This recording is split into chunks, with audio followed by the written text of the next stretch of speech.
Greetings and salutations, fans of Dota 2. It is I, Badger, here for some more League of Lads Season 7 Dota 2 action.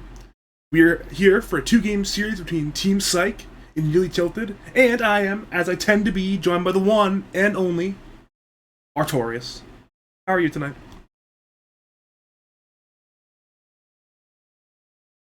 I don't know. Very useful, thank you. Looking over at the actual series in question, though, we've got Nearly Tilted, who are currently... Oops, that's the wrong team.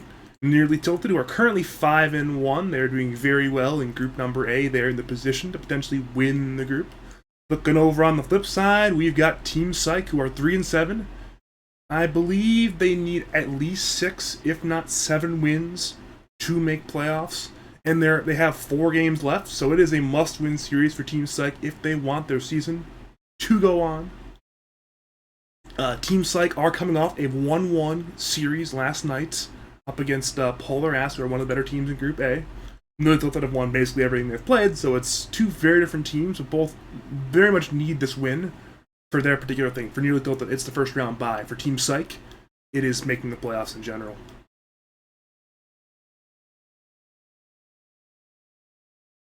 Looking over at the heroes, though, we have a Lion ban, an AA ban, a Puck ban, a Wyvern ban, a first pick, Nyx, into a second pick, ET. Near, though, is spending a lot of time on this second pick. What do you think is going to his head right now?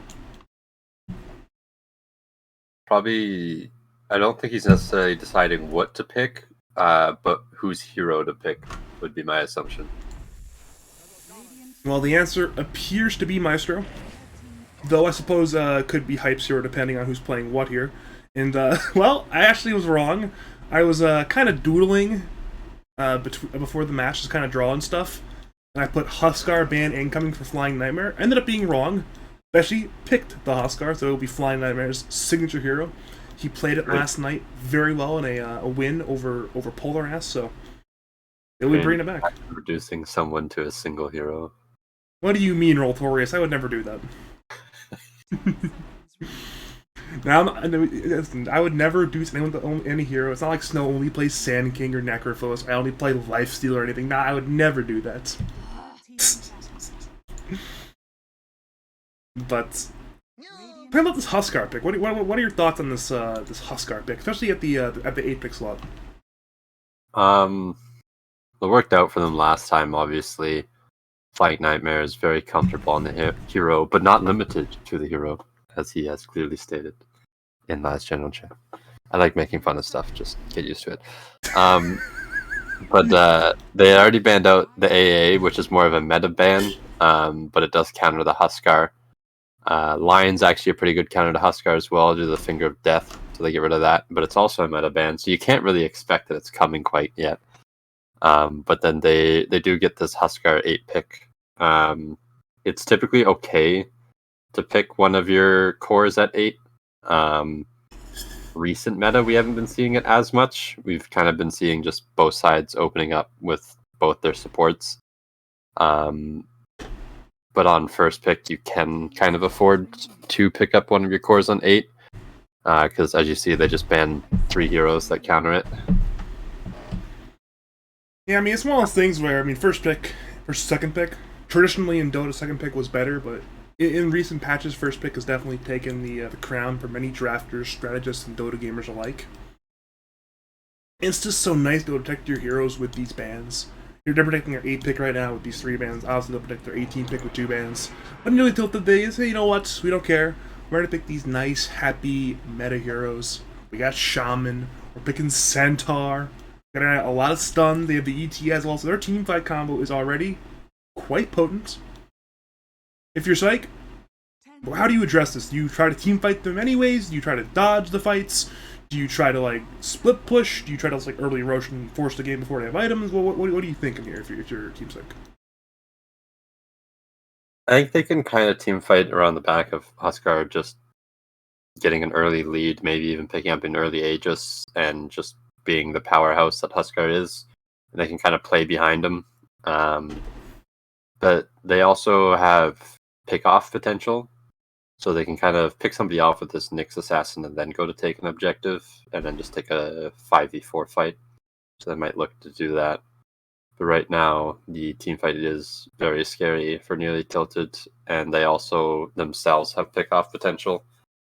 Centaur, Blink Hoof Stomp, and Shadow Shaman Instant Hex into Shackles, all very long lockdown, can pretty much catch any hero on the map with Blink Daggers. So I think both teams are kind of have a game plan starting to set one up at least, with potential picks into team fight.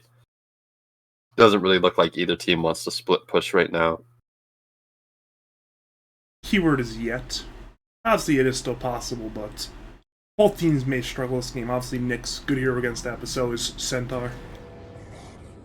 We have an Abaddon, though, which is a save support. It's a little bit different than what Dire went for. They have a nice little happy hero to keep their Huskar alive. A little bit surprised they did not opt for the Dazzle, they did not opt for the Oracle. They instead opted for the Abaddon. Why Abaddon? 10 seconds remaining. I think they were going for more looking at like purges. 5 seconds remaining. Obviously, Oracle ulti is a purge, but it's on a lot longer cooldown than an Abaddon shield.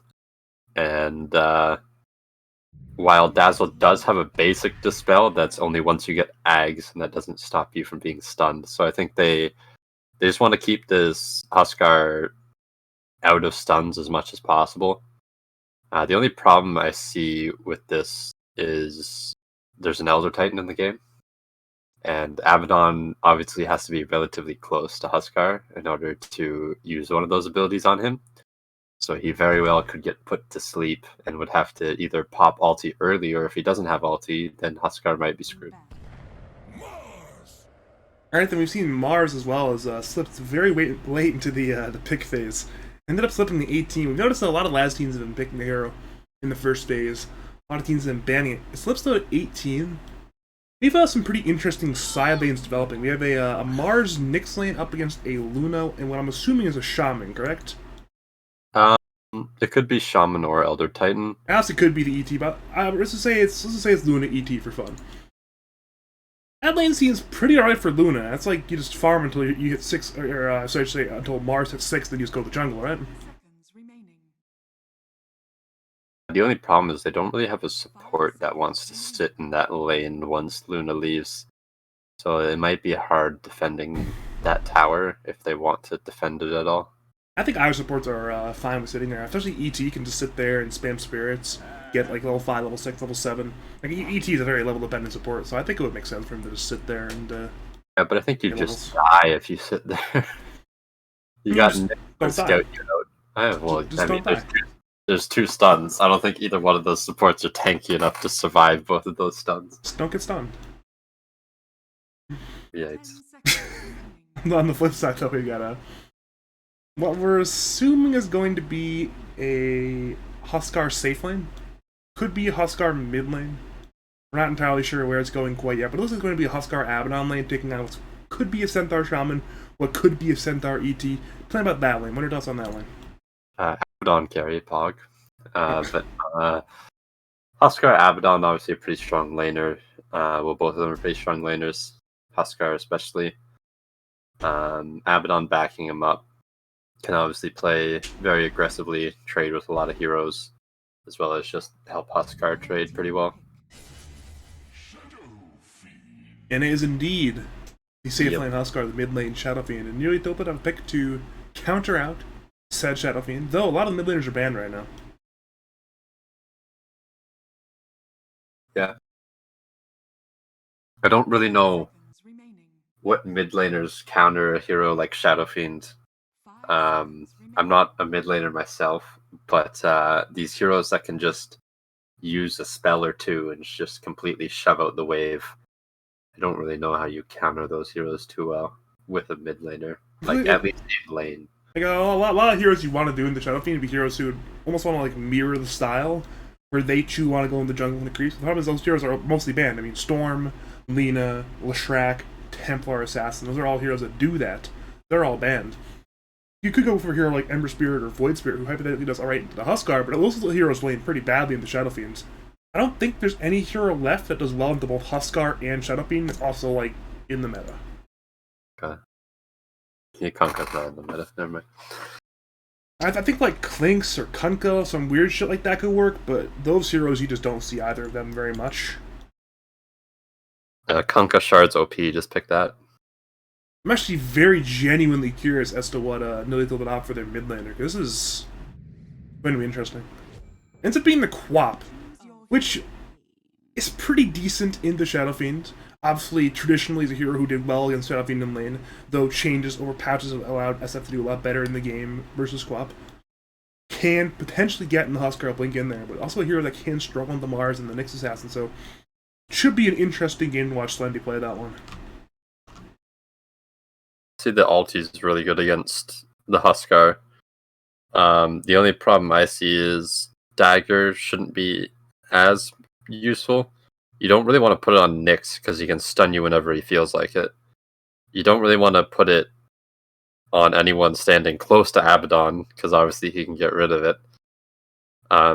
So I'm assuming if they're trying to mirror the style of how Shadow Fiend's going to play, they're probably going to max their E and just farm. Or they might just rotate to the Radiant offlane a lot and look for picks there against the Mars and the Nyx and secure their lane for this Luna. And I'll give a lot more space for Luna, because the longer you delay the Mars 6, the better the game you have for Luna, the more she can stay in lane and apply pressure. That could make sense. I'll have to see what Sunday does there. If you prefer either of these drafts, though, who do you give the edge to?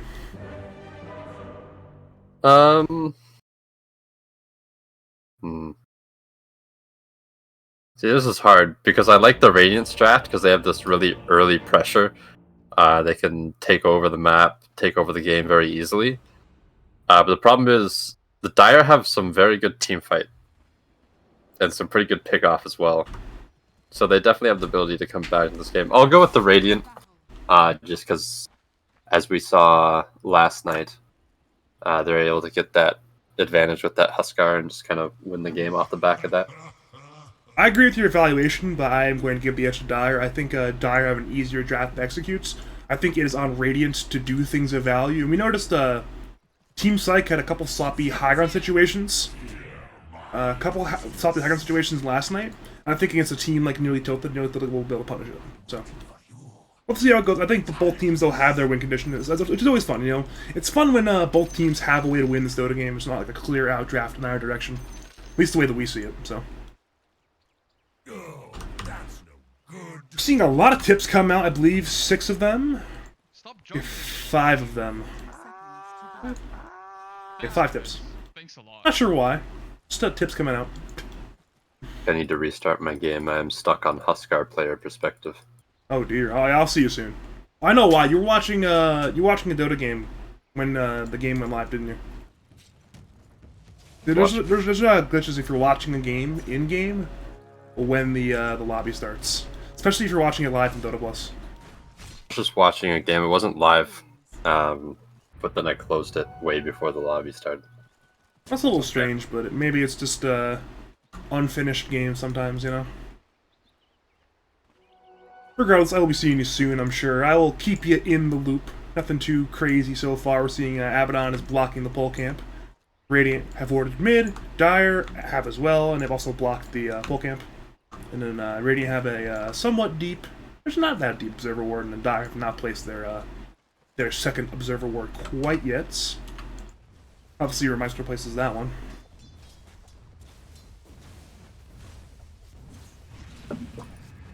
Yeah, this is about you expect. Top lane is actually more of a 2v2 than I expected so far, but now Joker's Fist and Hype are breaking off into their own simultaneous 1v1. Middle lane, once again, usual sort of shit. Bottom lane, usual sort of shit. Maestro and Coral in their 1v1, and it's... Wait. Are you back in the game yet? Yeah. Look at the health bars at the top. Yeah. What did they do to my what did they do to my beautiful health bars? They also, if you're watching from somebody's player's perspective or playing, your level is like highlighted in yellow. It's really weird. They made the health bars so damp and dull and drab. I don't like it. I don't like it at all, actually. It's a much darker hue, which is sad. Oh well, not very important. I'm just a fan of nice, happy, bright colors. I'm a real high IQ individual like that. We're seeing Maestro that is being run down by Abaddon, but he actually might just die. Flight Nightmare's coming over, has the Flaming Spears, and will draw First Blood. So Flying Nightmare on Huskar off to a good start. Getting a kill there on Maestro's Shadow Shaman. I see for you a future full of death. Yeah, there's a lot of new cosmetic effects coming in right now. I'm seeing the new TP effects. I'm seeing all these, actually, no real, I'm seeing, is that the new cosmetic on ET? I don't think it is, right? Actually, yeah, it is. It's the new, cosmetic on ET as well. Yeah. He has both immortals. He has the one for his back and the one for his hand. Yeah, I, mixed the two up for a little bit there. But it's all as well. My cosmetic game is good enough to tell the two apart, apparently. Looking over the last hits, though, this is an interesting tale. Luna's doing very well. Meanwhile, bottom lane, there's the Shackles onto the Abaddon, but I guess he's going to just simply do the classic, walk away from the enemy team, take no damage. Yep, that is Dota 2. Everyone's walking away and taking a little bit of damage. Bottom lane actually is a real Shackle this time onto Abaddon. Hoofstomp is there. They will go for the kill there. A little more damage. The Aphotic Shield is there now. In comes Flying Nightmare. They need one more hit on the Abaddon, but a salve is there. That man is fine. They turn to Maestro now. Flying Nightmare is hitting with that level 2 Burning Spears, but now Jay is tanky. Has Hoofstomp in 5, but in comes Abaddon there with that Miscoil. He is healing. So all is well. Meanwhile, what the hell is Joker's just doing? How did he get there? He was kind of standing near the outpost when they were stacking that camp, and then Elder Titan kind of just chased him across the entire I look at the minimap, I'm like, oh, something else happening. He's actually arrived bottom lane on Maestro. Joker's fist with the rotation of a lifetime, just walking all the way down, under vision to the bottom lane, getting a kill somehow. So it's actually amazing. Is he middle lane? Is he actually going to go for a middle lane gank too? Just no way, right? happening. The SF has no mana. He's grabbing the water rune. He's actually ruining Slendy's lane here by doing this. Because Nyx will grab one, the SF will grab the other, and now Slendy, who has that bottle, will have to go elsewhere. Because Joker's just, I think, grabbed the bounty rune too, right? Yeah, he did. So you got the bounty rune, and you got the water rune, which is absolutely fantastic there. Now Slendy is down 4 bottle charges, which is a huge deal for Fury here.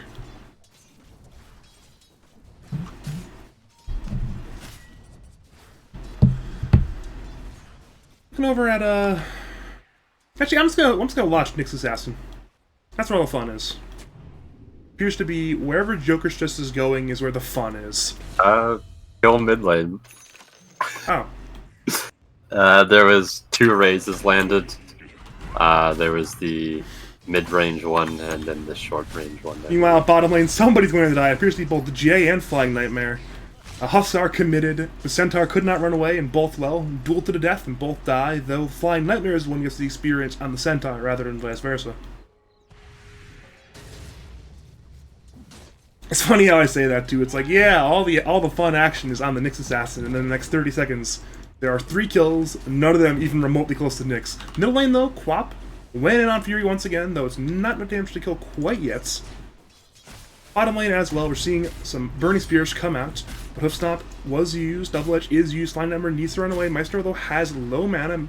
Now Miscoil is there, we're seeing Nightmare still on the run, should be A-okay. Yeah, everybody's going to be A-okay for now. Keyword, or actually key 2 words, is for now in this case.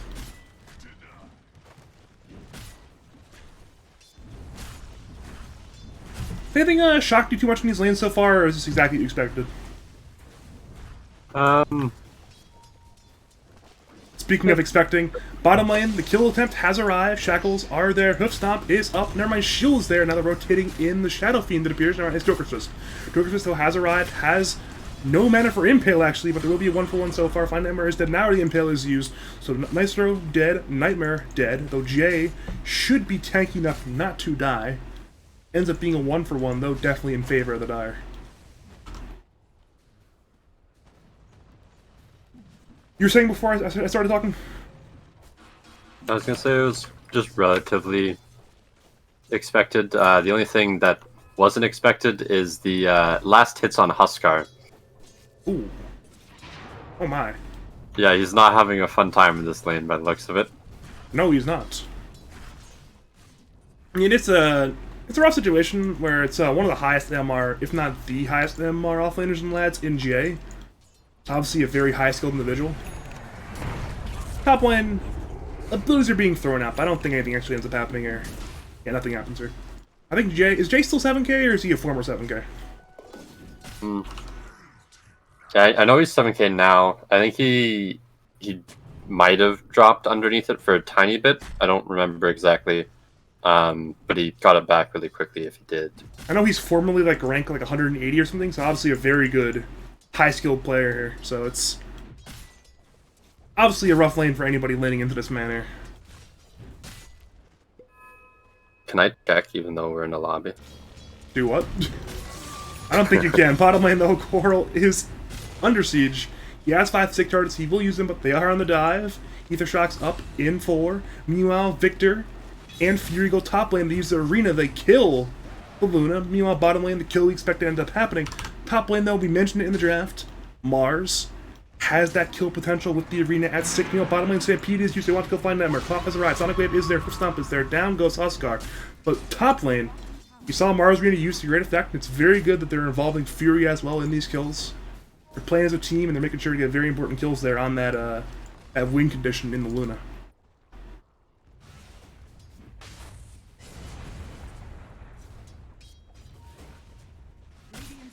Alright, bottom tower is... Oh, never mind. It's not quite dead, but you know what's going to happen. I'm going to draw my box, and I'm going to draw my X, and this thing is falling to near on the who has now rotated bottom lane. Can now occupy this area of the map rather than have to be top lane still. Looks like Team Syke will look to mirror said movement, though. They are running 3 in the top lane. They can rotate more if they want. They want to get this top tier 1 tower. Huskar is there, Nyx is there, Mars is there, so... Looks like we are at minute 8, and the lanes have completely degenerated now.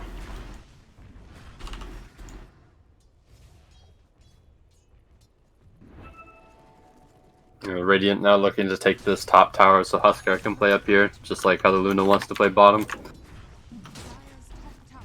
Well, since I'm not entirely sure what the math is on that, but I feel like a lot of carries are almost, I think this game makes a lot of sense to do, but I feel like a lot of carries rotate away to the tri-camp side of the map earlier than they need to, you know? I think this game both carries have a reason to do it, but I notice a lot of carries rotate a lot. It's into the tri-camp almost instinctively at like minute 9, minute 10. In some games they can just stay there and be a very cool gamer in the safe lane. In the jungle though, we're seeing Jay's being gone on. Hype is there trying to protect this man. Could not get the hoof stomp though, thanks to that Carapace. Now an arena is used, but Jay cannot get that TP off. It's a very important kill, and as that happens, middle lane, they used Shuttershot wards, but Fury used his raises and destroyed Maestro. And now they go to Slendy. Spear is there, Miscoil is there, Rebuke is there. Down goes Slendy. It's 3 kills for Team Syke in quick succession, and they will parlay that one into a middle tier 1 tower siege.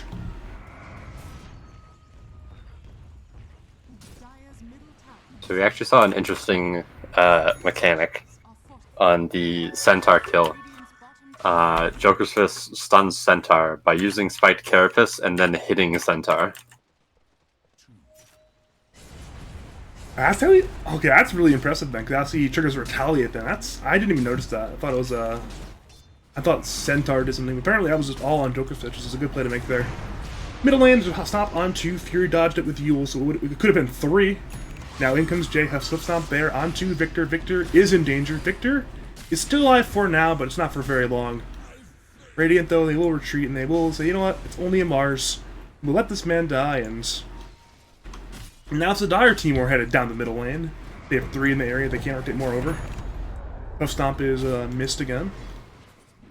Yeah, sometimes you just throw out the ability, get some vision, cost some movements.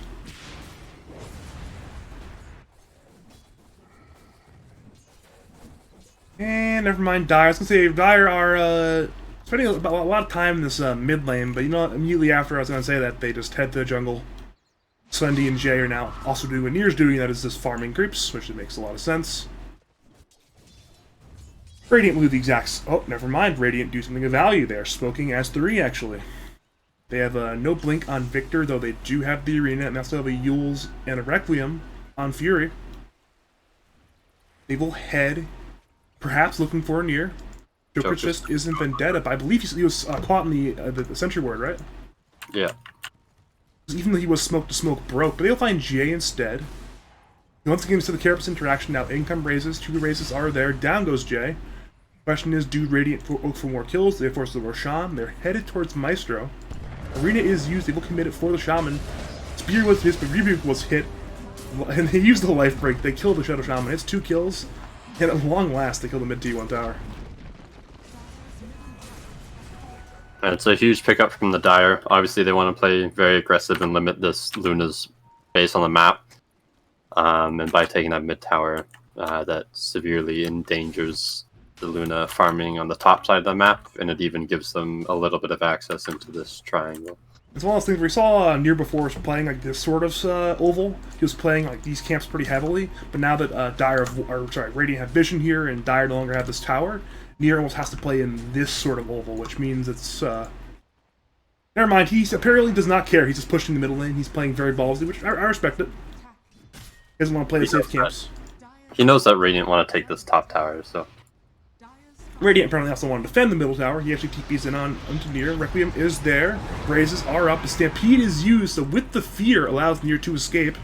Now Radiant are helping out their man, Fury. Eclipse is used. Victor has been shackled. Victor is in danger and goes down. Now Fury actually needs to start running away. He's low on HP. Radiants are in the periphery, but there is no play there. Slendy actually blinks in with the haste rate looking for Fury, but could not find him. That was a very good stampede, otherwise Nier was more than likely dead to raises there. It would have been a situation where it could have, I think, hit both the medium and the long range race pretty easily, and that would have been, if not a kill, very, very close to it. But yeah, I mean, they have the fear plus the stampede means you're running very, very fast away. We're seeing, is that Slendy buying an Aeon Disc? Yep. We're seeing Queen of Pain, first item, Aeon Disc. What are your thoughts on this one? I think it's actually pretty good. She kind of went for this more fighty build, so I'm assuming she just wants to blink in, since she maxed her Q, and just kind of sit there and fight for a little bit. And this stops her from... Yeah, we're seeing a Hex there onto Fury. Shackles are up. Sonic Wave is used. Abaddon's trying to keep that man alive, but there's only so much he can do. Arena is... Actually, he has a Yule still, but he should... Or she shield is there, but it's not to save him, though. Arena it was used on Maestro. Maestro went down to 1-for-1 trade. But a trade that Dire is very, very happy with. Yeah, they even get Arena used out of it as well. So that'd be a minute on cooldown. I see Queen of Pain, though, a hero whose literal, like, only job in the game is to do damage. Buy an Aeon Disc as a first item, and it's probably good. That's all I have to say about Aeon Disc. It saves her from Yule Scepter ulti from Shadow Fiend. It saves her from any Nyx initiations. It saves her from being speared to the arena or just speared in general. So it's quite good to get out of those sticky situations without ever actually having to use BKB. Alright, Attempt is there, bottom lane, Vendetta, Carapace, and Impale were used on Nier. Nier's trying to TP. Is there a cancel? No, there is not, actually. That's very good awareness there by Nier, recognizing, hey, the only stun that is there is on this Nyx, who used all of his abilities, so... Nier, once again, farmed aggressively, and once again, got away unpunished.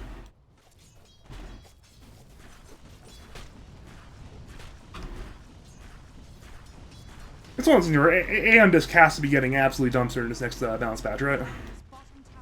Yeah, I'm assuming Aeon Disc is going to get dumpstered.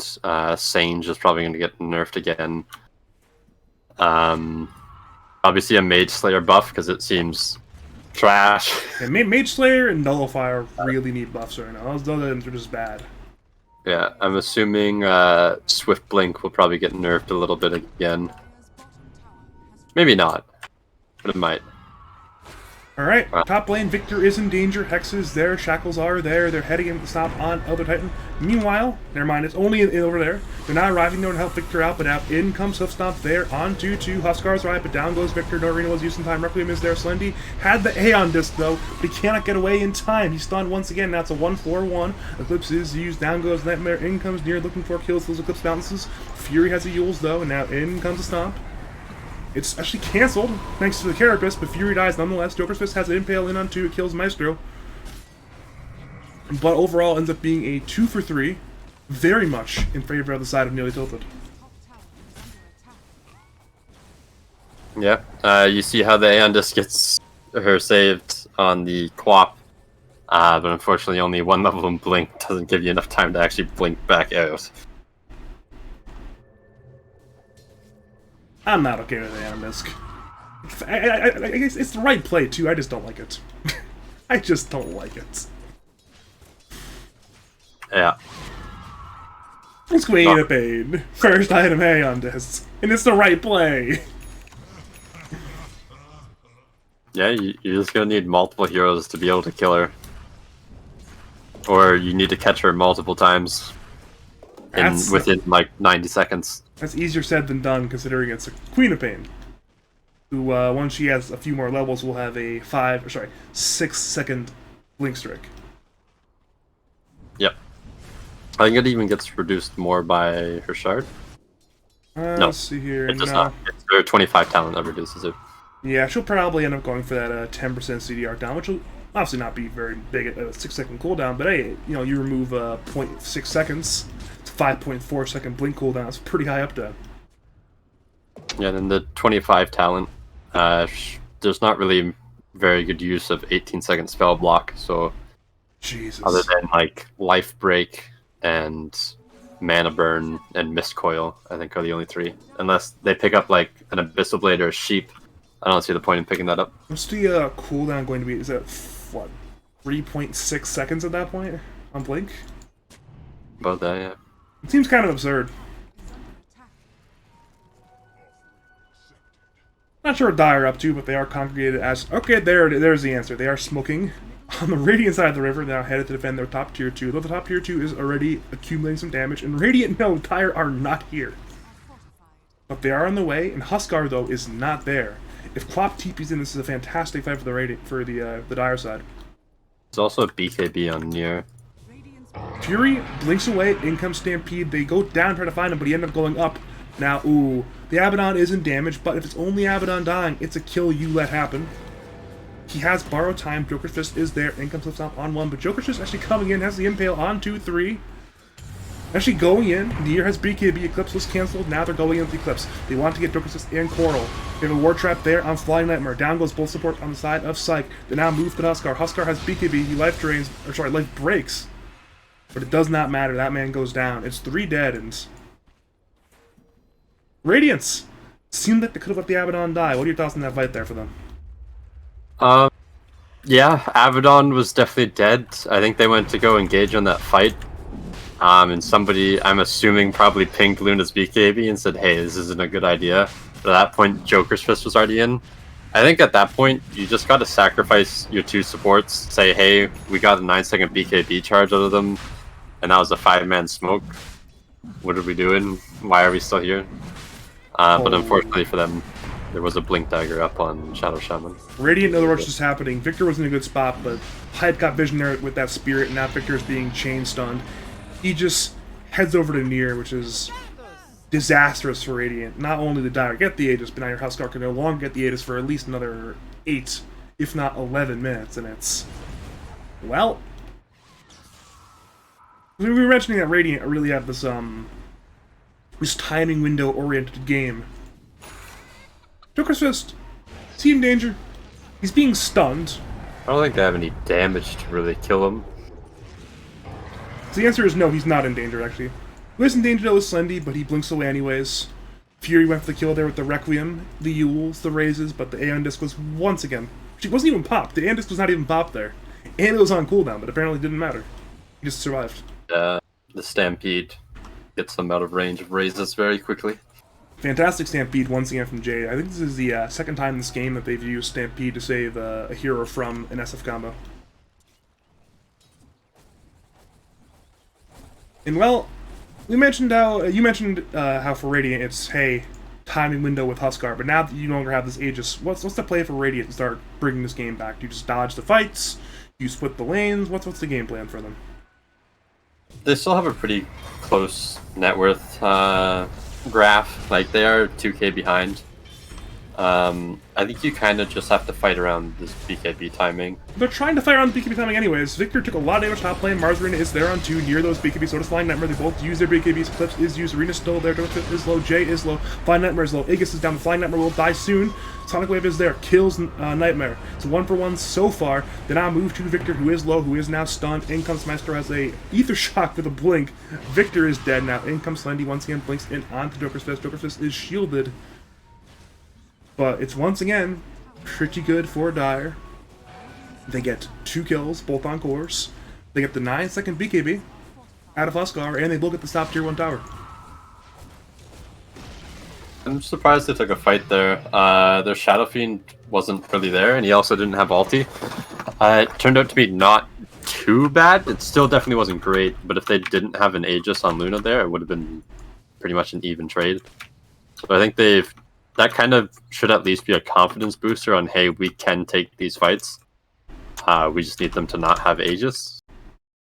So I think if they take these 5v5 team fights where they get the initiation, or at least Nyx finds somebody off the back of the enemy initiation, is perfectly fine. But they definitely need to be wary on how they take these fights.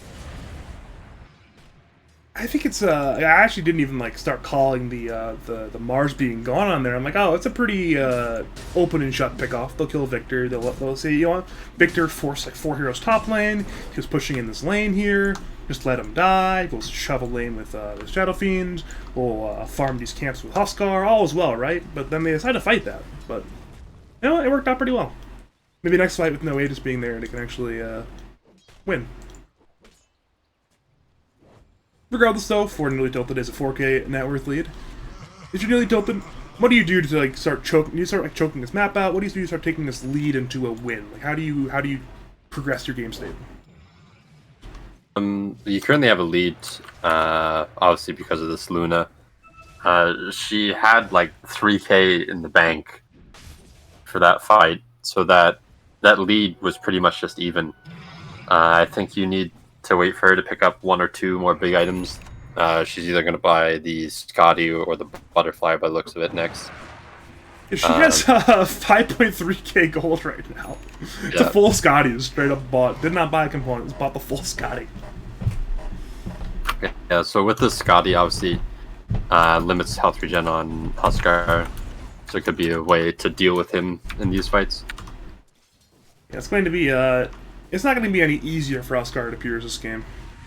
Victor, though, went in, but in comes Clips from near. Victor should go down. Stampede is used to get Jay away from the Radiant side. Now in comes Slendy. TP's in, but still has AM Disc. It will get popped. Now in comes the Stomp. It's there on 2-2, I believe. Joker's Fist is dead. Splitter is there. Hits on Abaddon. Abaddon goes down. Fine Number keeps away the BKB, and Fury actually blinks away. So for Radiant, it looked disastrous, but never mind. They will find Fury as well. Requiem combo is there. Does Clop go down? She's low. She goes down. And he TP's away as well. It's actually kind of decent.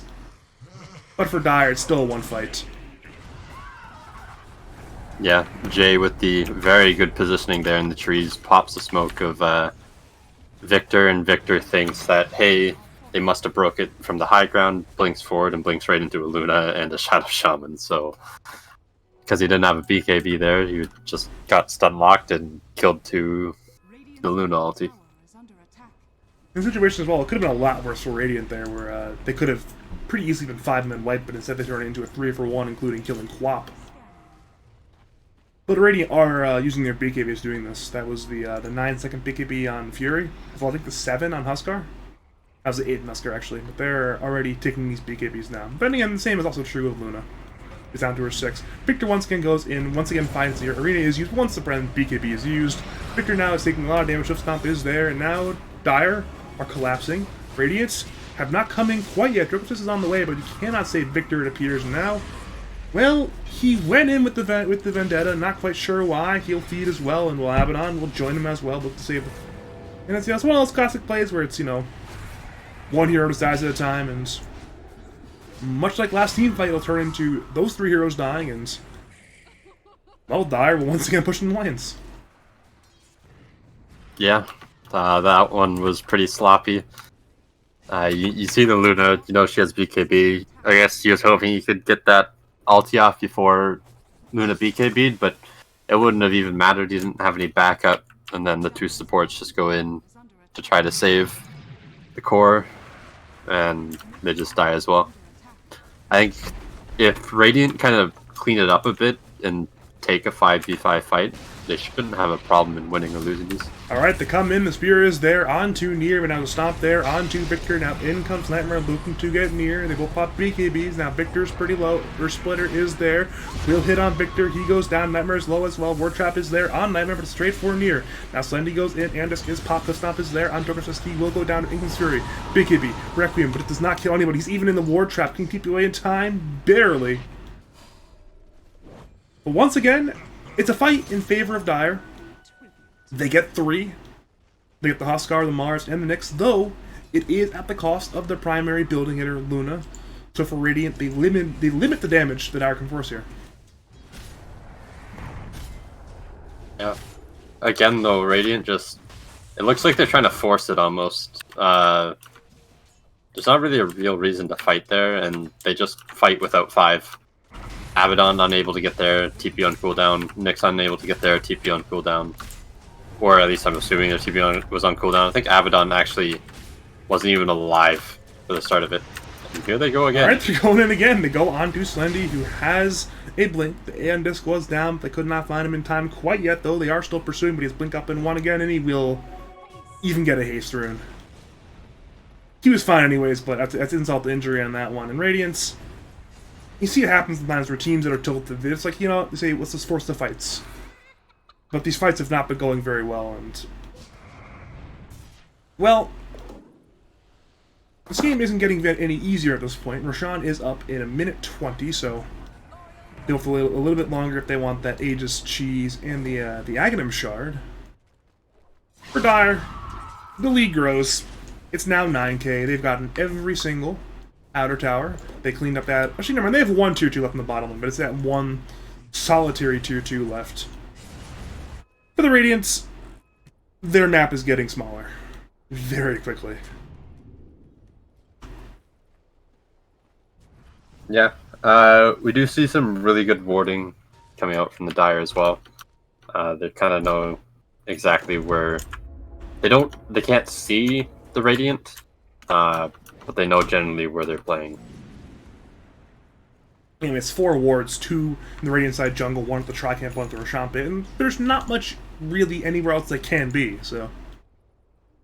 Some good warding there. Radiant, though, they did get a D-ward at the Tri-Camp. They now smoked as 4 into the Roshan pit area. Roshan is up in 19 seconds. Now Vendetta is used by Dokrovus. They might find Jay, perhaps. He will blink away, though, in time. Carapace is there. Can they pursue Vendetta? But the Impale missed. Yules is there, but can they kill him? He's very tanky. Stampede is used. Wards are used.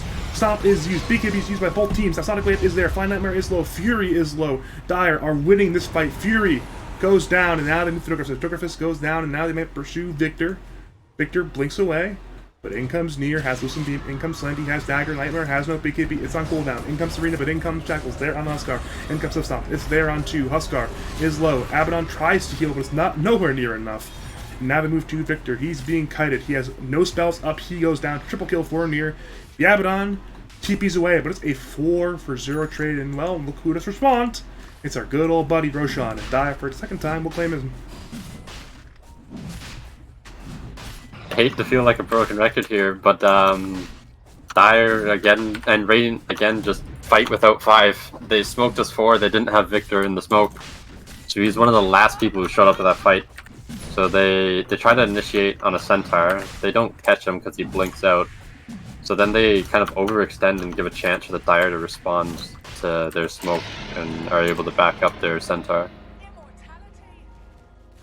It's a situation where I mean, you mentioned as well, you sound like a broken record, but every single time it's true, and every single time it's the primary problem, you know? Maybe it's a broken record, but it's by design, you know? There's a severe problem that's being highlighted here. And, well, it's a 17k net worth lead for Nearly Tilted. And, well, they're walking up into the high grounds. Vendetta is there on Near, but he has Aegis, he has BKB, he has a lot of survivability. He's not going down. At least not quite yet. They're not TPing in Slendy, so all 5 Dire members are there to siege. Serpent Wards are up in 11 if they want to wait on that one. The tower's already down to half HP. Fury is showing as well on Observer Ward, so Dire know they can siege safely, or once again, good odds being used. Now Hoof Stomp is there, onto the Fist of Joker. He is Hex as well, not dead quite yet. He is though. Now in comes Earth Splitter, in comes Sonic Wave, down goes Nyx. They move to Nightmare, who is very lost. The BKB just not to die, but he inevitably will die. Actually, maybe not. Stampede is used, but do not pursue fully. Now in comes Near, is hitting the Nyx once again. It will be a dieback there. Might be Vendettas away, but the Racks cannot Vendetta away. They are dead. It's a full set of Racks. And now, well, they once again just walk on in on Jay. Maestro comes in with Vex. They move to Huskar. Huskar is low. Requiem is there, but in comes Arena as well. Radiant need to win this fight. Jay is dead. Near is low. He still has that Aegis. Fury, Nightmare, they're both low. Sonic Wave's there. Down goes SF. And Slendy is still fighting, and Near is back to full. Requiem, or not Requiem, Eclipse is there. Down goes Nyx. Down goes the Mars. And well, Radiance may have found the end of the Dota game quite soon. Shackle was there, but it was shielded off. Now Nightmare might get a kill on the Shaman. They might just let Maestro die. And he dies here. But it is a relatively clean retreat for Nearly Tilted. They only lose 2. They force out 2 buybacks. They force out an entire set of barracks. And they escape the lives of their important cores. Yeah, I think that was the first 5v5 team fight, other than the one where they took the Aegis. No, the one where they took the Aegis, they didn't have Shafi, never mind. So that was the first 5v5 team fight of the game, and it was relatively close, despite there being a Aegis and a 17 gold lead in favor of the Dire. I think Radiant just needed to do that earlier. Like, yeah, I know it's in your base, but I don't think it would have mattered if it was in their base or not. Like, if this was back when it was like the 4 or even 8k gold lead, if you had a 5v5 fight, that very well could have just went in the Radiant's favor. But instead, they just kind of seemed to fight without it. While the team fight is strong, they actually have the refresher on Shadow Fiends. It is going to be very hard to win these fights because Dire are picking up a hell of a lot of tools. Maestro has a refresher warp on Shadow Shaman. They can just head on over, drop the double wards, and say, you know what? Run her down, get another set of racks, and wait out the orb again. So for Dire, their game plan is simple. They have Stampede, they have Splitter, they've got BKBs, they have Andus, they have double wards. And Radiant, well, may struggle to deal with all that. We'll find out though. Both teams are once again converging. Dire finally grabbed the tier 2 bottom, and they will attempt the Rack Siege bottom, perhaps with double wards as their opener. In comes Maestro, has 1 set of wards, has the orb, might use it, will use it. That's 2 sets of wards now, and well, good luck. Arena is there, it's on 3, in comes the Requiem, it's used on Near, but he's a BKB in time.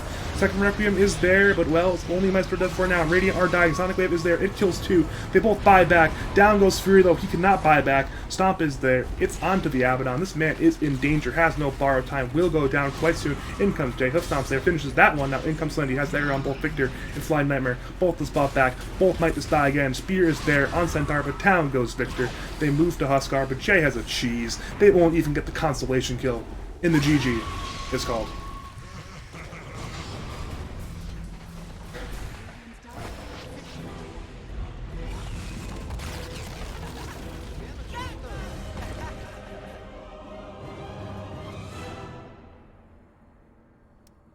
Shard does so much damage.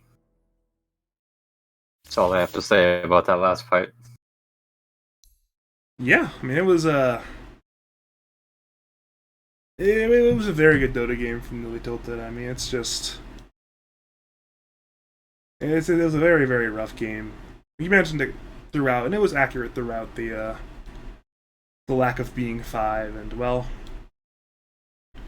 for Syke, what are the adjustments you make? Is it more just play more as a team, or is there more behind that they also need to look at for this next game? Well, they're in a little bit of a new position. They have Joker's Fist playing 4 now. They have a new 5 player. Obviously, throughout the season, they've kind of been rotating in 4 players, and none of them really fit with their team. So finally, they just decided, hey, let's pick up a 5 player, and they moved Joker's Fist to 4. So I think there's just like a little bit of miscommunication. I don't know who's the shot caller on their team. I'm assuming it's Joker's Fist. I think it's actually Victor, but don't quote me on that one. So like, it's kind of hard when people change positions to be able to like shot call from different positions. Obviously, pause 5 is the easiest to shot call from, and if your pause 5 isn't shot calling, you can kind of have this miscommunications, especially if you have multiple people shot calling. Oh, wait, I have to rejoin myself, don't I?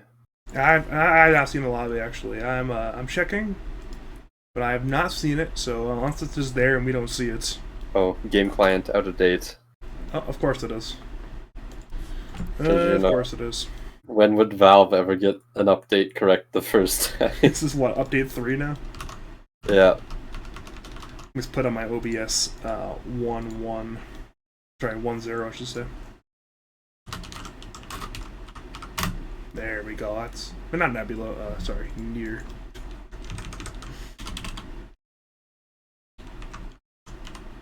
That's better. Oh, I open up Dota and guess what I get? Game client is out of date. Please close Dota 2 and restart. Of course. I'm just gonna restart just in case. You never know sometimes with these Dota updates. That is not Dota. Crap. Actually, That yeah. is E4. I updated and then pressed play, and it started downloading a second update.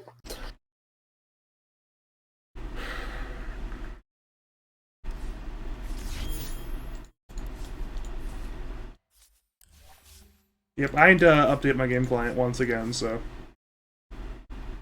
Maybe Dota 2 is just not working right now? Okay, yeah. I also got into the game despite downloading 2 updates, and it says game client is out of date. We apologize for the technical difficulties. This is a Valve game on update night, so... Yeah. These things happen sometimes. Oh, I opened Noda, and guess what I get? See, I'm going to, I don't know what to do. I'm going to take this little screenshot. I'm going to save it. Yeah, even let me invite you to a party. I'm going to add it to my OBS. I'm going to add a source to OBS. It's going to be an image.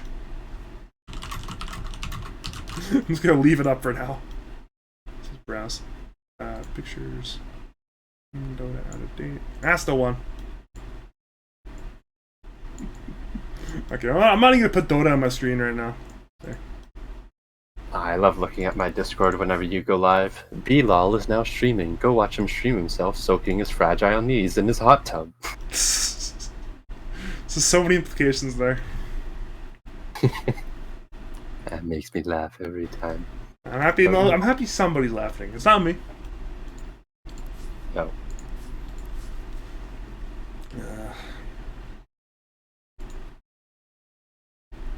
That's game client out of date. Restart and get the latest version. That's the entire stream right now. That's literally you're gonna see it when the delay ends. But you'll see the just a periodic. Dota 2 is out of date. Please close Dota 2 and restart to get the latest version image. That's my life right now. You know, it's just restarting Dota, and Dota is just not there.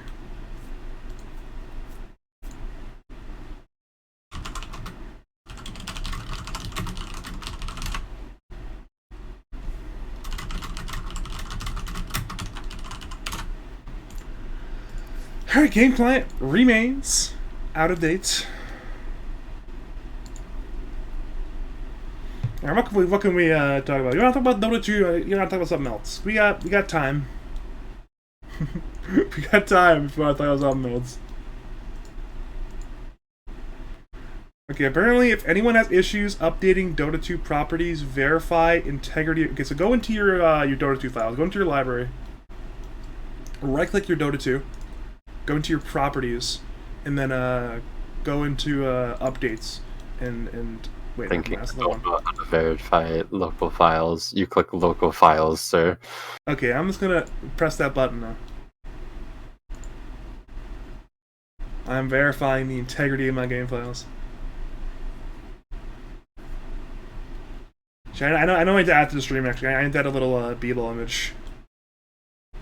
Go add another image, shall we? Now seeing your stream game client is out of date.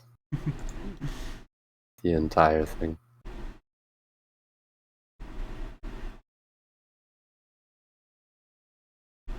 There we go. This is real high production value right now. Fantastic. Can I duplicate a something like that? And copy it, and then if I paste it, just duplicate.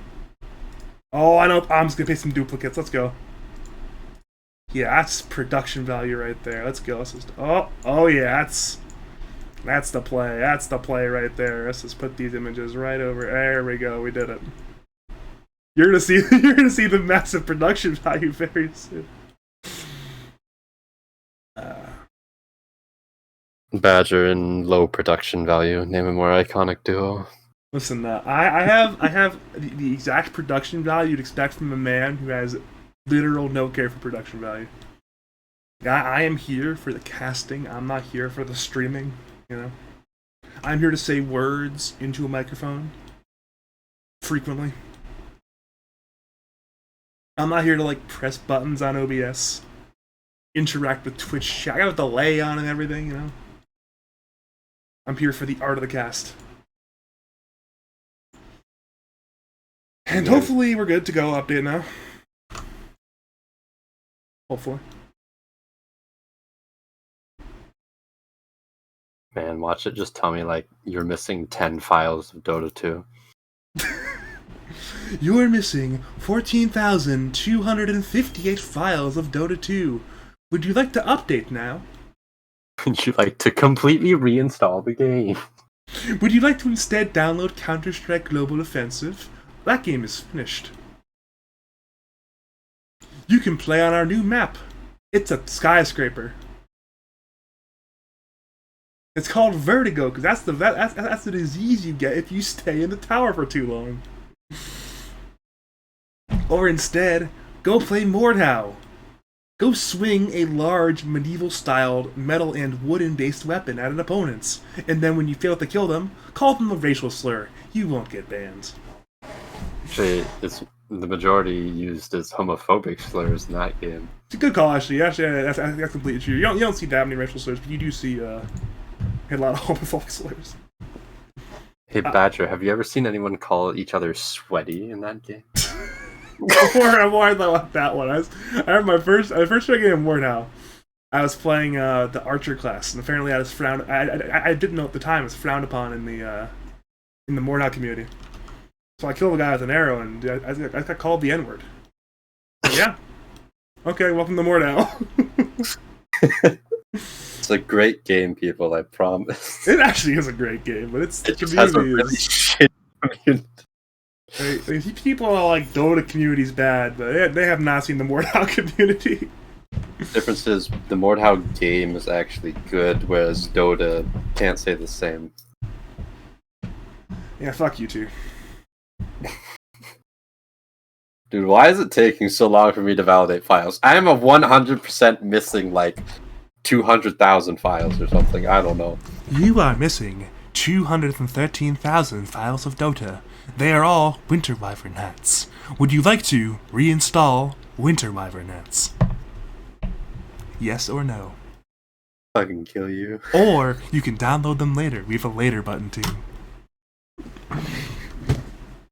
Sir Artorius, we need an answer.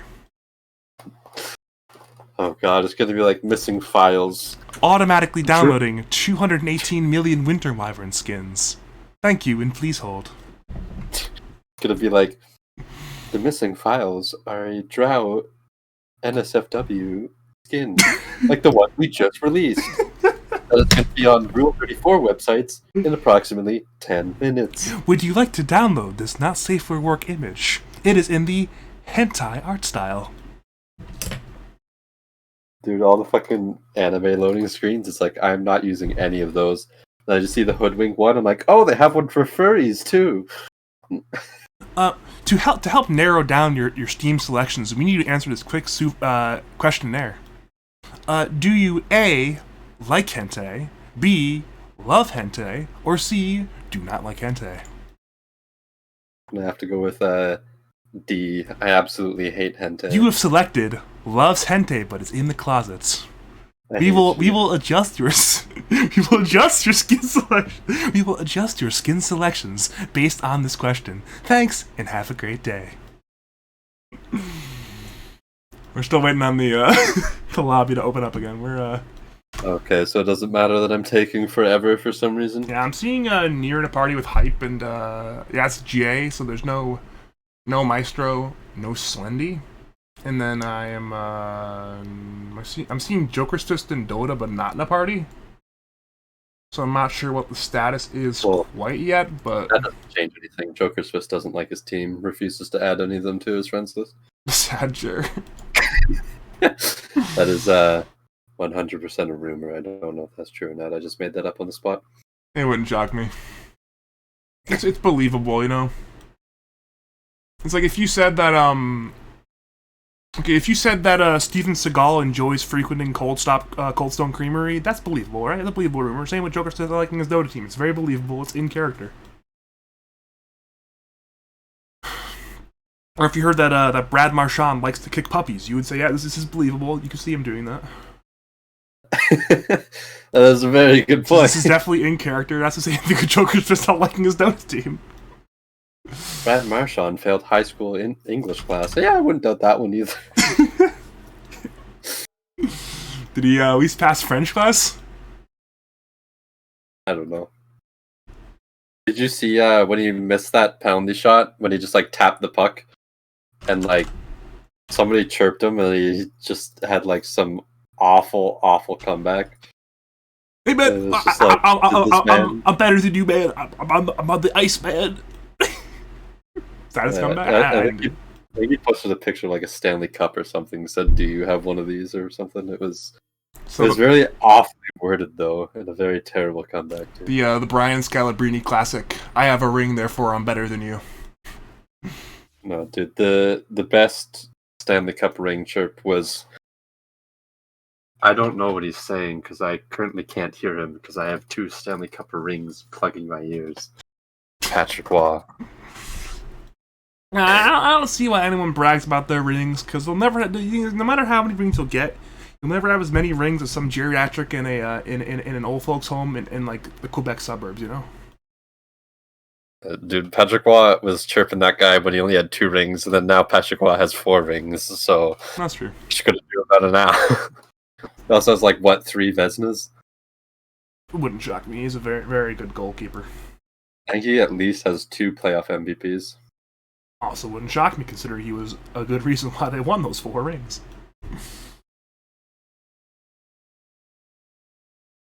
Does he have a statue in Colorado, or are they too cheap to give him a statue for his contributions?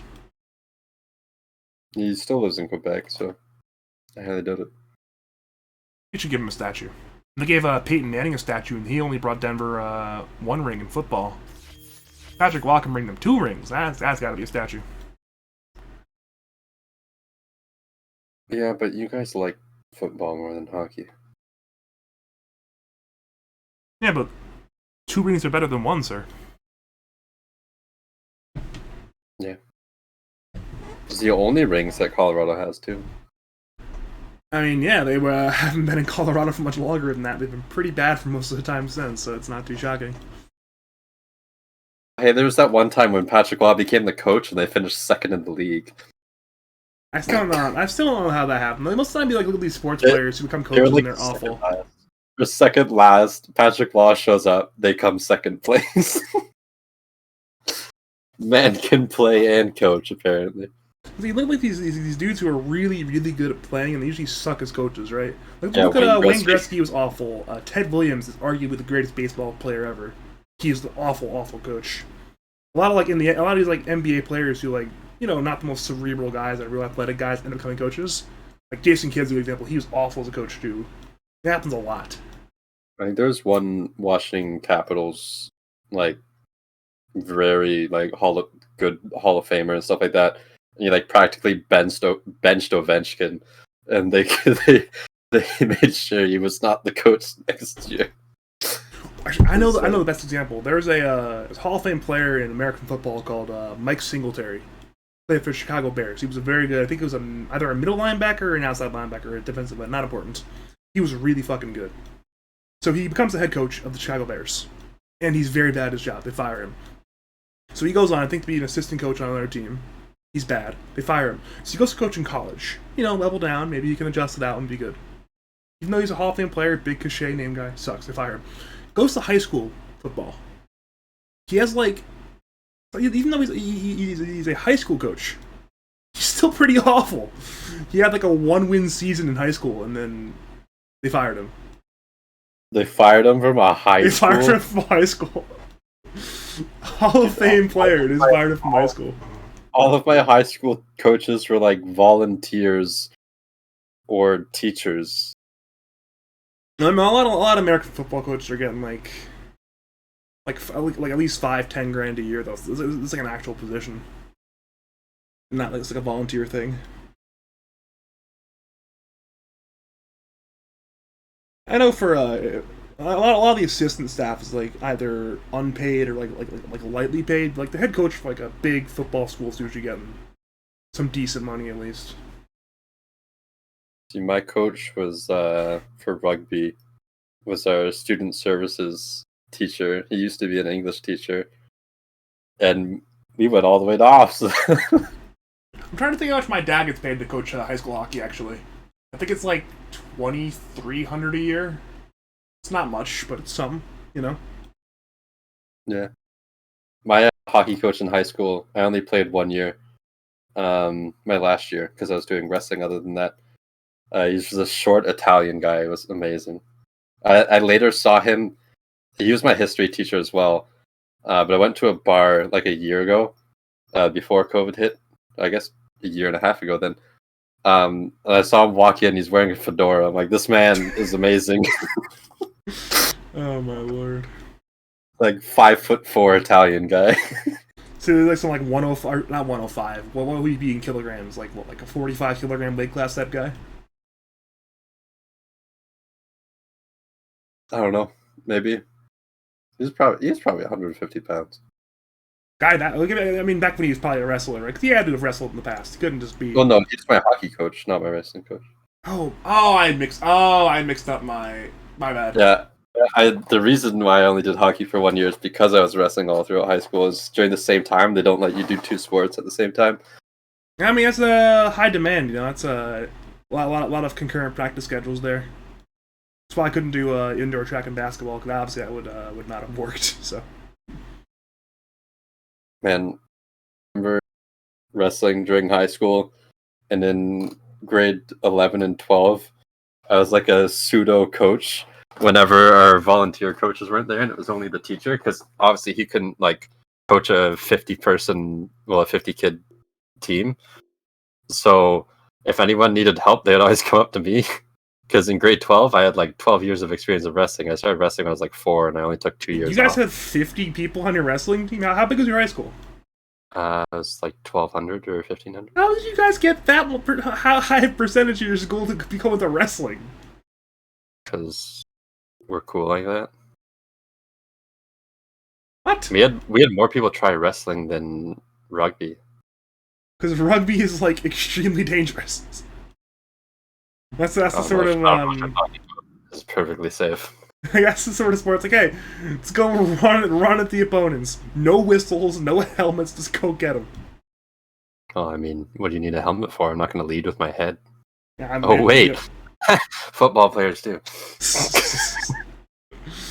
Uh, My high school football coach was my mom's gym teacher. That's how old he was. He Jesus. volunteered as the coach, and he watched me play rugby, and he kept asking me to come out and play football. And I'm like, no, there's too much pads. He's like, I will get you the smallest pads we have. I'm like, no, I just don't like how bulky the helmet is and stuff like that. I think you would have enjoyed Canadian football more than you enjoy the American version of football. I mean, we played the American version. I think there was 4 downs, I believe. I think it's Canadian football. Okay, and there's American football, and there's like the Canadian version of American football. It's a little bit different, right? The one big difference is in American football, there's only one player in the offense is allowed to move pre-snap, but in Canadian football, they're all allowed to move pre-snap, which means you can like do some weird offensive like maneuvering shit in like the CFL and whatnot. The Canadian Football League. It allows for a lot more like trick play type shit compared to American football. Obviously, actually, the American version of American football versus the Canadian version of American football. We did it! They marked the win too. Oh my lord! Okay, I need to start deleting these B-lolls off my screen. Oh god. Let's just remove the B-lolls. Yeah. Remove B-lol 6. Remove B-lol 5.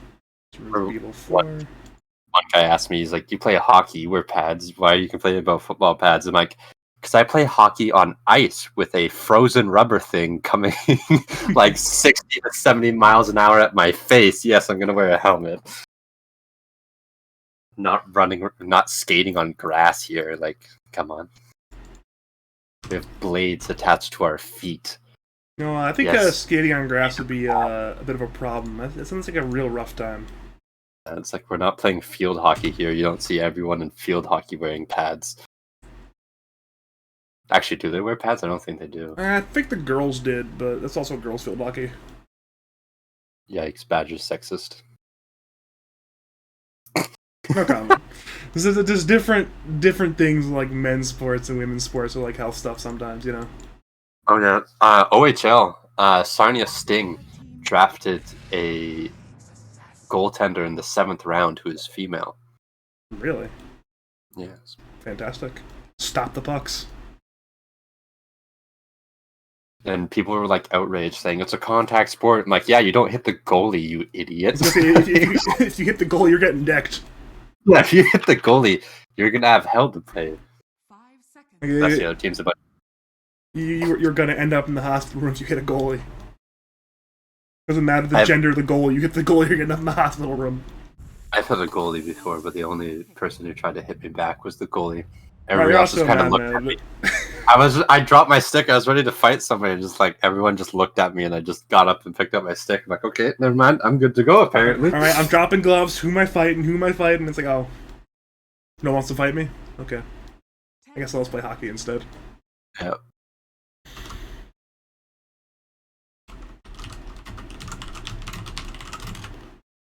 There's an Earth Spirit pickup. This is going to be an interesting game of Dota. Yeah, my Stroh's Earth Spirit is pretty good.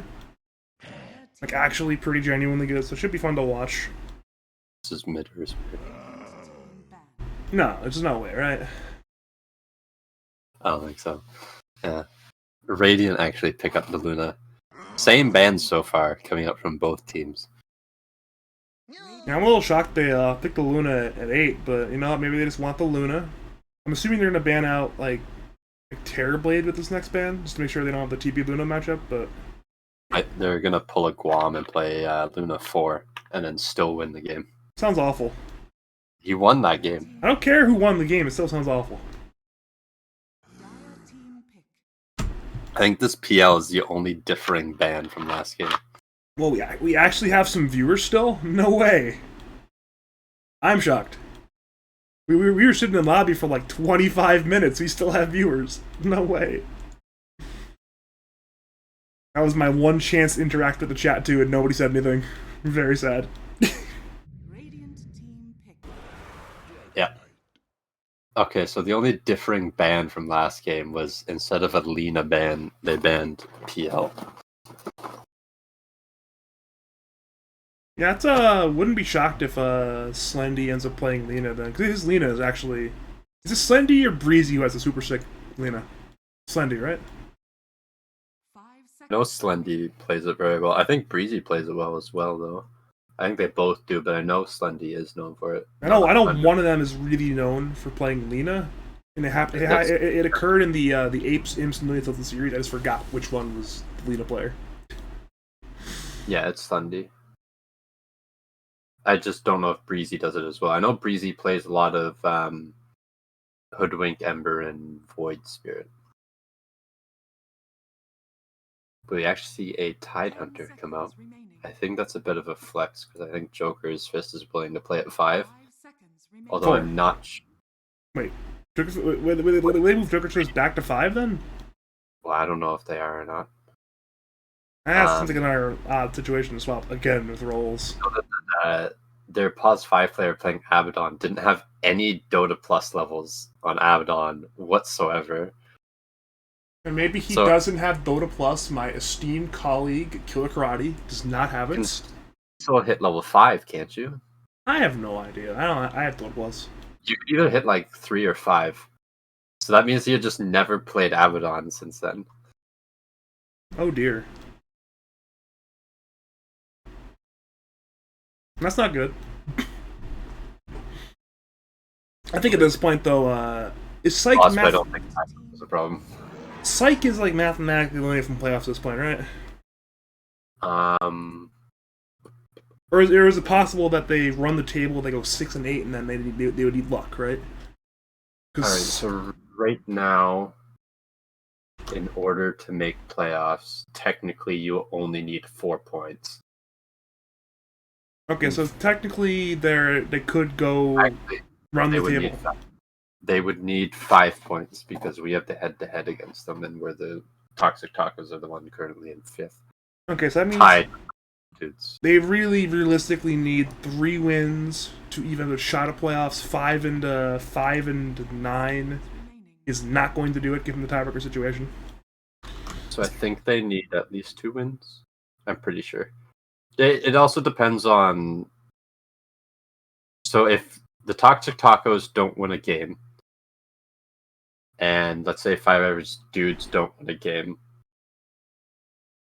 See, this is where it becomes weird because Toxic Tacos have the head-to-head against Team Syke, but 5 average dudes have 1-1 both of us. So I think that would end up becoming a tiebreaker if Syke get one more win. That also implies that both 5 dudes and Tacos do not win any more games in a row. Do you guys know who you play still, right? So the Toxic Tacos need to play 8 Simps, and if only you're older. And the latter of the two makes it very hard to see you guys going on 4. Yeah, and 5 dudes need to play Nearly Tilted and Nexty? That's a little bit believe- harder. That's a little bit hard to do. That could be a situation where they could go 0 and 4. They could go 1 and 3. But for Syke, it's at this point safe to say it's a long shot for in the playoffs. So at this point, let's pick some fun heroes. Finish out your season. We have a Venomancer pick and an Ursa pick, so that's a strong hero for near to lane with into that tide. Not sure what to do with the Veno, so I'll ask my resident Venomancer expert, Artorius. What's your thoughts on this Veno picker? It is a pretty good Venomancer game. Obviously stops Blink Daggers really well. Good at kiting Ursa. And I guess it doesn't really care Shadow Shaman because again he can kind of just keep them at a distance with those plague wards. It's also good at scouting Earth Spirit. I guess if you know where Earth Spirit's rolling from, it's a little bit easier to dodge it. So I wouldn't really say Venomancer counters Earth Spirit, but it's not bad into Earth Spirit. So I think it's an okay Venom game so far. Arguably a good Venom game so far. Alright, we're coming into the penultimate pick of the draft, the final one at that for Syke. They need something, assuming a mid laner. Not quite sure what they're going to do yet. We'll find out though, and well, hopefully soon. Worst case scenario, 80 more seconds. That is the remainder of their reserve time. I don't know about you, but I'm feeling a little more drained than usual after that pause situation. What, you couldn't handle talking to me for that long? It's not that. It's more like I feel like more Dota has happened than it has. We've been... No, me and you thought the series was going to be 8, right? So we were both in Dota at 8, ready to go. We hear from Nier. Nier had a traffic issue. Couldn't be there until 9. So they moved to 9. The two of us was kind of sitting around doing nothing until then. And then we get in the lobby at 9. Game doesn't start until what, like 9:20? Yeah. And then after starting 20 minutes late, we then end up, after a relatively short Dota game, well, it was like a 30-minute Dota game, we end up in the lobby and trying to get into the lobby for the next like 30 minutes. So the amount of downtime we've had tonight between the two of us is mammoth in proportion to what it normally is, you know? I'd like to point out that Nier has just scheduled a game 2 minutes ago in the middle of his draft. Oh god, is that this Thursday? Yeah, so it's what, tomorrow? That's unfortunate. I'm busy tomorrow, and there's 3 open series. So hey, if you're watching, I know people have lamented, hey, we don't get to cast these games, Badger casts too much stuff, Killer Karate, Math Magician, whatever. So it's like apparently people are upset that the 3 of us monopolize the cast, but it's like, hey, here's your chance. There are Just 4 check. series tomorrow. You're allowed to cast a game that somebody else is casting, just don't have more than 2 casters on the same game. Like there are literally 3 uncasted series. We got Team Syke versus If Only You Were Older.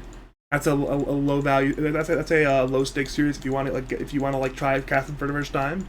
Got Nebula Rare Candy. Once again, that should be a bit of a slaughter if you want to get something that's in. That's low stakes. And you looked at the 5 dudes. That one should be pretty good as well. It's important for both teams. So hey, you got 3 different series that are unplayed, completely unplayed. So if you want to cast tomorrow 9 p.m. EST is your best chance. I can't be there, so. See that Team Psych If Only You Were Older game is important. It's important for Syke. Yeah. I think it's okay. If Syke win a game tonight, then it's important for them. If they lose 0-2, then it's not that important for them. I mean, technically it's important for If Only You Were Older, because if they... Don't bullshit me, dude. If they 2-0 their next 3 series, they are in the playoffs. Don't bullshit me, man. I'm not bullshitting you, it's correct. If they 2-0 all 3 series, they'll have 6 wins and they'll be in playoffs. Come on, bro.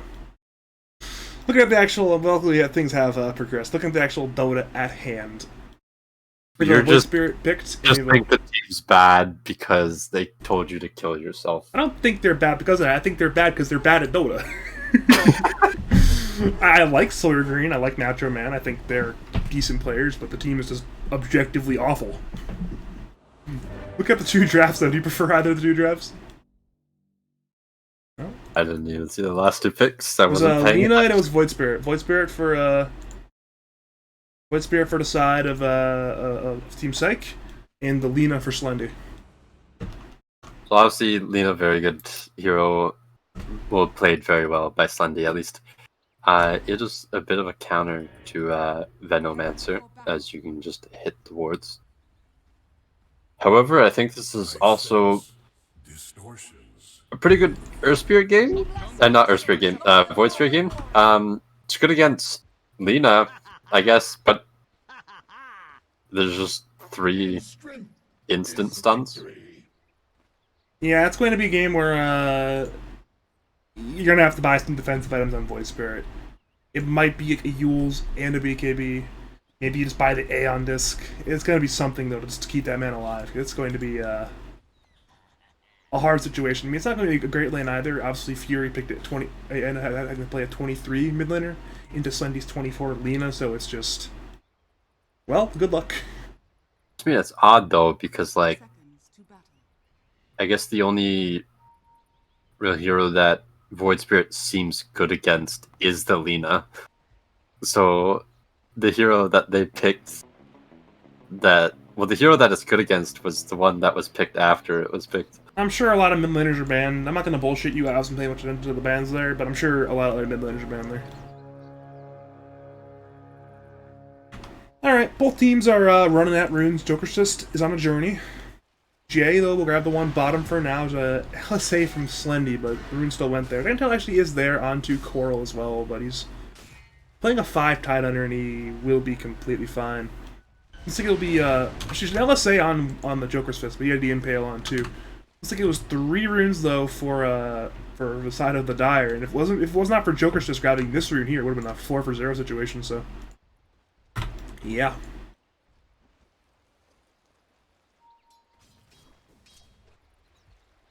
They actually tri-lane top against a Venomancer. Yeah, we saw actually Team Syke do that last night. They started tri-lane to help Victor's lane out, and it gave him a very good lane advantage up against Filsky. So now they're kind of putting that against Victor, forcing him away on that Venomancer, kind of ruining his game.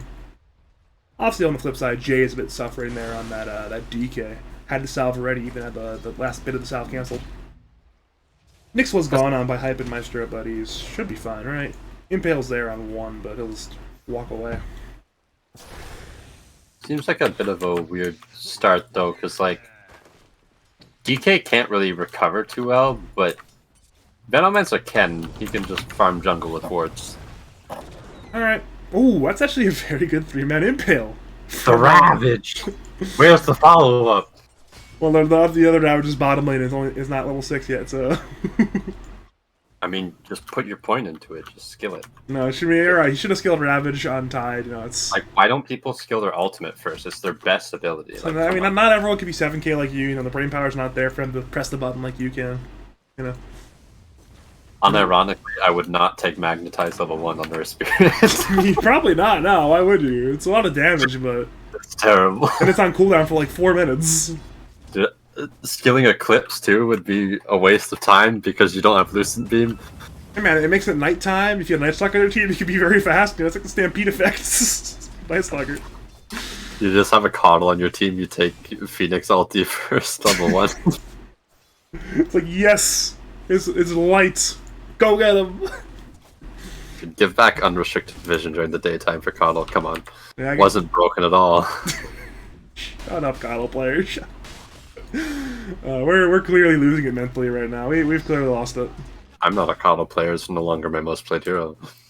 Oh man, it's only your like 3rd most played hero. Joker's Fist still appears to be in danger, but he has the Impale. They're trying to dodge it, but apparently they don't even need to dodge it, they use the Gale instead, so Joker's Fist will walk away. Bottom lane, Tide is actually just owning this lane right now. He's trading well with both heroes, so it's good for the side of Flying Nightmare. Definitely needs to get a lot of farm this game on the Luna. He is missing a few CS, unfortunately, so we'll delay his farm a bit, but his lane is still very secure here. He should be relatively fine. We're seeing the pole camp for the Dire is now unblocked.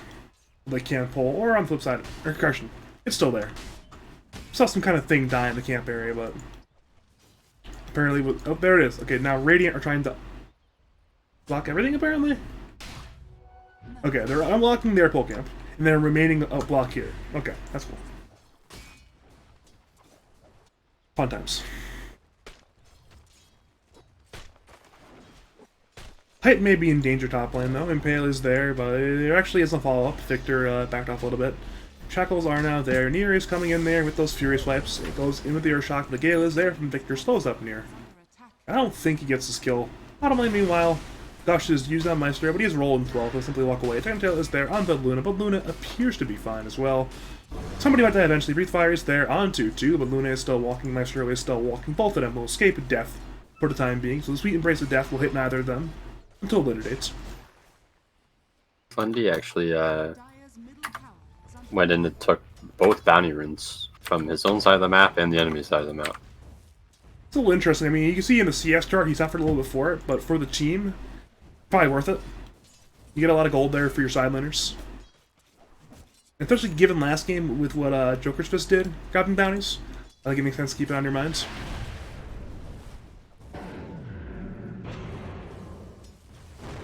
Seeing Fury is taking a lot of damage in the middle lane, but he should be fine. Yeah, he's fine. Meanwhile, bottom lane, in comes Tide. He actually is low on mana, so there's no longer a Tide just like bashing the face in of Jay's Dragon Knights, but he's certainly interesting to watch in this lane.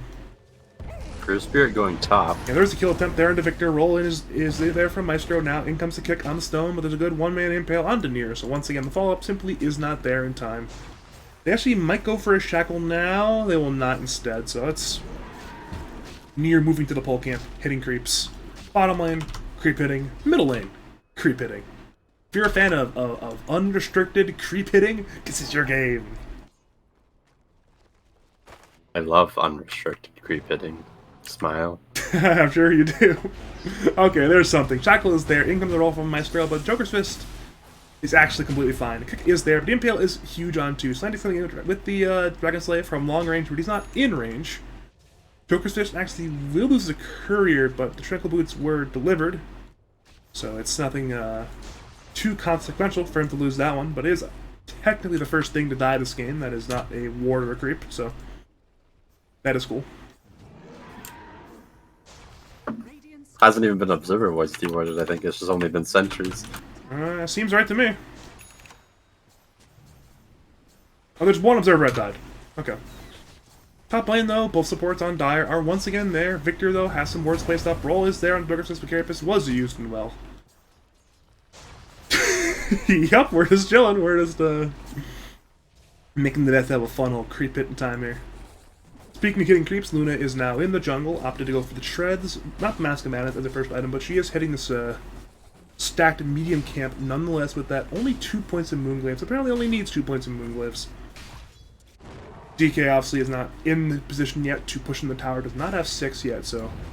Top lane though, they roll in onto Victor. This should be a kill. Never mind, Impale is there onto Nier, but they will eventually find Victor, we're assuming, unless they can somehow, like, Fair Fire, use a ward to block the movement. Yeah, he'll walk on the hype, he'll die there. First blood is drawn there by Shadow Shaman, so... No tilted are on the board, but now in comes Fury, has a Raj, has a Remnant there onto Nier. Nier will go down, can't get the Enrage off because it's already on cooldown. Now Maestro's in the area. They know where he is thanks to his Courier, but can they kill him? He has Roll Up and he has Stones. He'll kick away, but he's impaled. So actually, the roll is canceled. Fantastic impale there by the side of Joker's Fist, and it will be 2 kills. For the side of Team Syke, they pick up one important one on Nier and an extra one as well onto the Maestro. Yeah, very good rotation coming out from the Void Spirit. And actually mid lane. He's fine. He's doing the classic TPing away from the enemies that don't have stuns left. If only he had skilled Ravage. Top lane though, there's a one-man Ravage on the Fury. They go in, now in comes hype with his Ravage, but it's canceled by Joker's Fist 3-man Ravage. Now Fury uses his Ravage to escape away there from a long distance. Ravage is such a meaningless word now, actually. Everything's a Ravage. I have to call the non-stun there Ravage just to mess with people, man. I love how you made me a moderator and I didn't even realize that there was a spammer in chat. Yeah, That's what happens when I'm tabbed out. I have like 3 mods in my chat. I got Guama, Coach Roddy, and I have you. None of you did it, I did it myself. Middle lane though, Fury's being gone on. But he is actually low on mana. Dragon Slave is there. It's just similarly up to the clip, thanks to that bottle regen he got. LSA was once again there from Slendy, but it's a little bit off the mark. Fury is a little bit too fast. Maestro's coming in, has roll in 2. Can he find him? Or perhaps find Nightmare instead. Never mind, he'll go down the roll. Had he gone to the left, would have found something of value, but his Senpai's nothing of value, but this Tide and Nyx, who are, well, going to possibly kill Slendy. They are running there with that Gush. LSA's there, onto 2 actually, but in comes Fury, has to run it there, onto Slendy. Double damage is still active. Slendy's being run at. In comes Jay, though, has Dragon Form, has Dragon Tail, onto the Void Spirit. Now in comes Maestro, once again looking to hit Fury, now is now on the run. And now they move to Tidehunter, but he is literally a Tidehunter. Even has a point in Pack and Shell. Kick is there, so Coral is being slowed, has Anchor Smash there on 2, but he will back to the Dragon Slave of Slendy. Meanwhile, in the top lane, Nier was gone on by Victor. Victor threw his entire load down, but Nier had the classic play of TP away from the Veno, and, well, there is no counterplay to that right now. Dire's middle tower. Yeah, Joker's Fist actually started off that engagement using Mana Burn and Spike Carapace, and then didn't have enough for Impale. So the kick away by Maestro on Fury meant he didn't get on top of the Lina. So he had to use an Astral Step to get there, and then they lacked the damage to actually finish her off. Radiant's middle tower is under attack. I'm just happy we had something fun there, you know, it's always fun to get actual action happen. I'm like, yes! A team fight! I can stop saying meaningless filler words between team fights. Badger complains when there's too much team fighting. Little team fighting. So I'm like Goldilocks, you know, I want an exact amount of team fighting. Just Listen, right.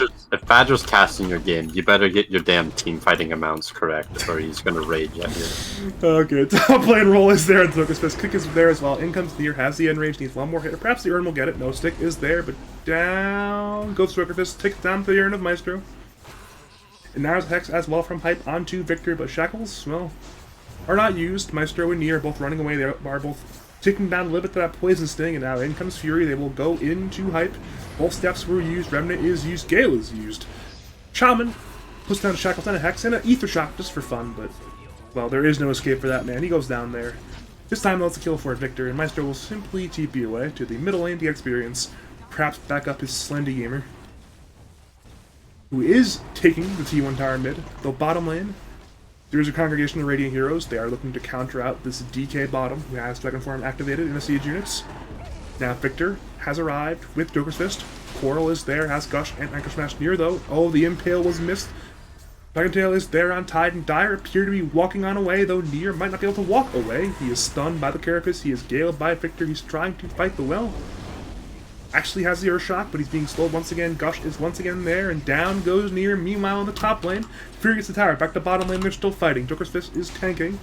Has no mana for the Vendetta quite yet. Dragon Tail is there now. In comes Slendy. Has the LSA, has not used it yet. Kick is there, roll is there. In comes Ravage. It's on to 4. Dire, they're collapsing. Maestro goes down. LSA on 2. Down goes Joker's Fist. Down goes Coral. Slendy TPs, but he cannot keep away in time. But it's denied by Jay. Now Shackle is there. On to Victor. Victor is on the run, but in comes Fury. Has Remnant on Hype. Dissimulate on 2. Down goes Hype. Will take down to the Poison Touch. And now they move to Jay, who is slowed, who is being hit by the wards, but it's a little bit too tanky to go down quite now. And during all of that, Flying Nightmares just farming. Never mind, Gale's once again their bottom lane, but Jay.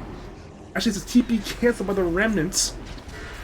And will take down there a triple kill for Victor, but in comes Maestro, has the roll, has the Urn, has the silence, and a kick. He wants to kill Victor. Victor goes down. A 4 streak to the Maestro, and now the Fury actually has to run away near his respawn, has a double damage rune, and he needs to not get hit by that bear.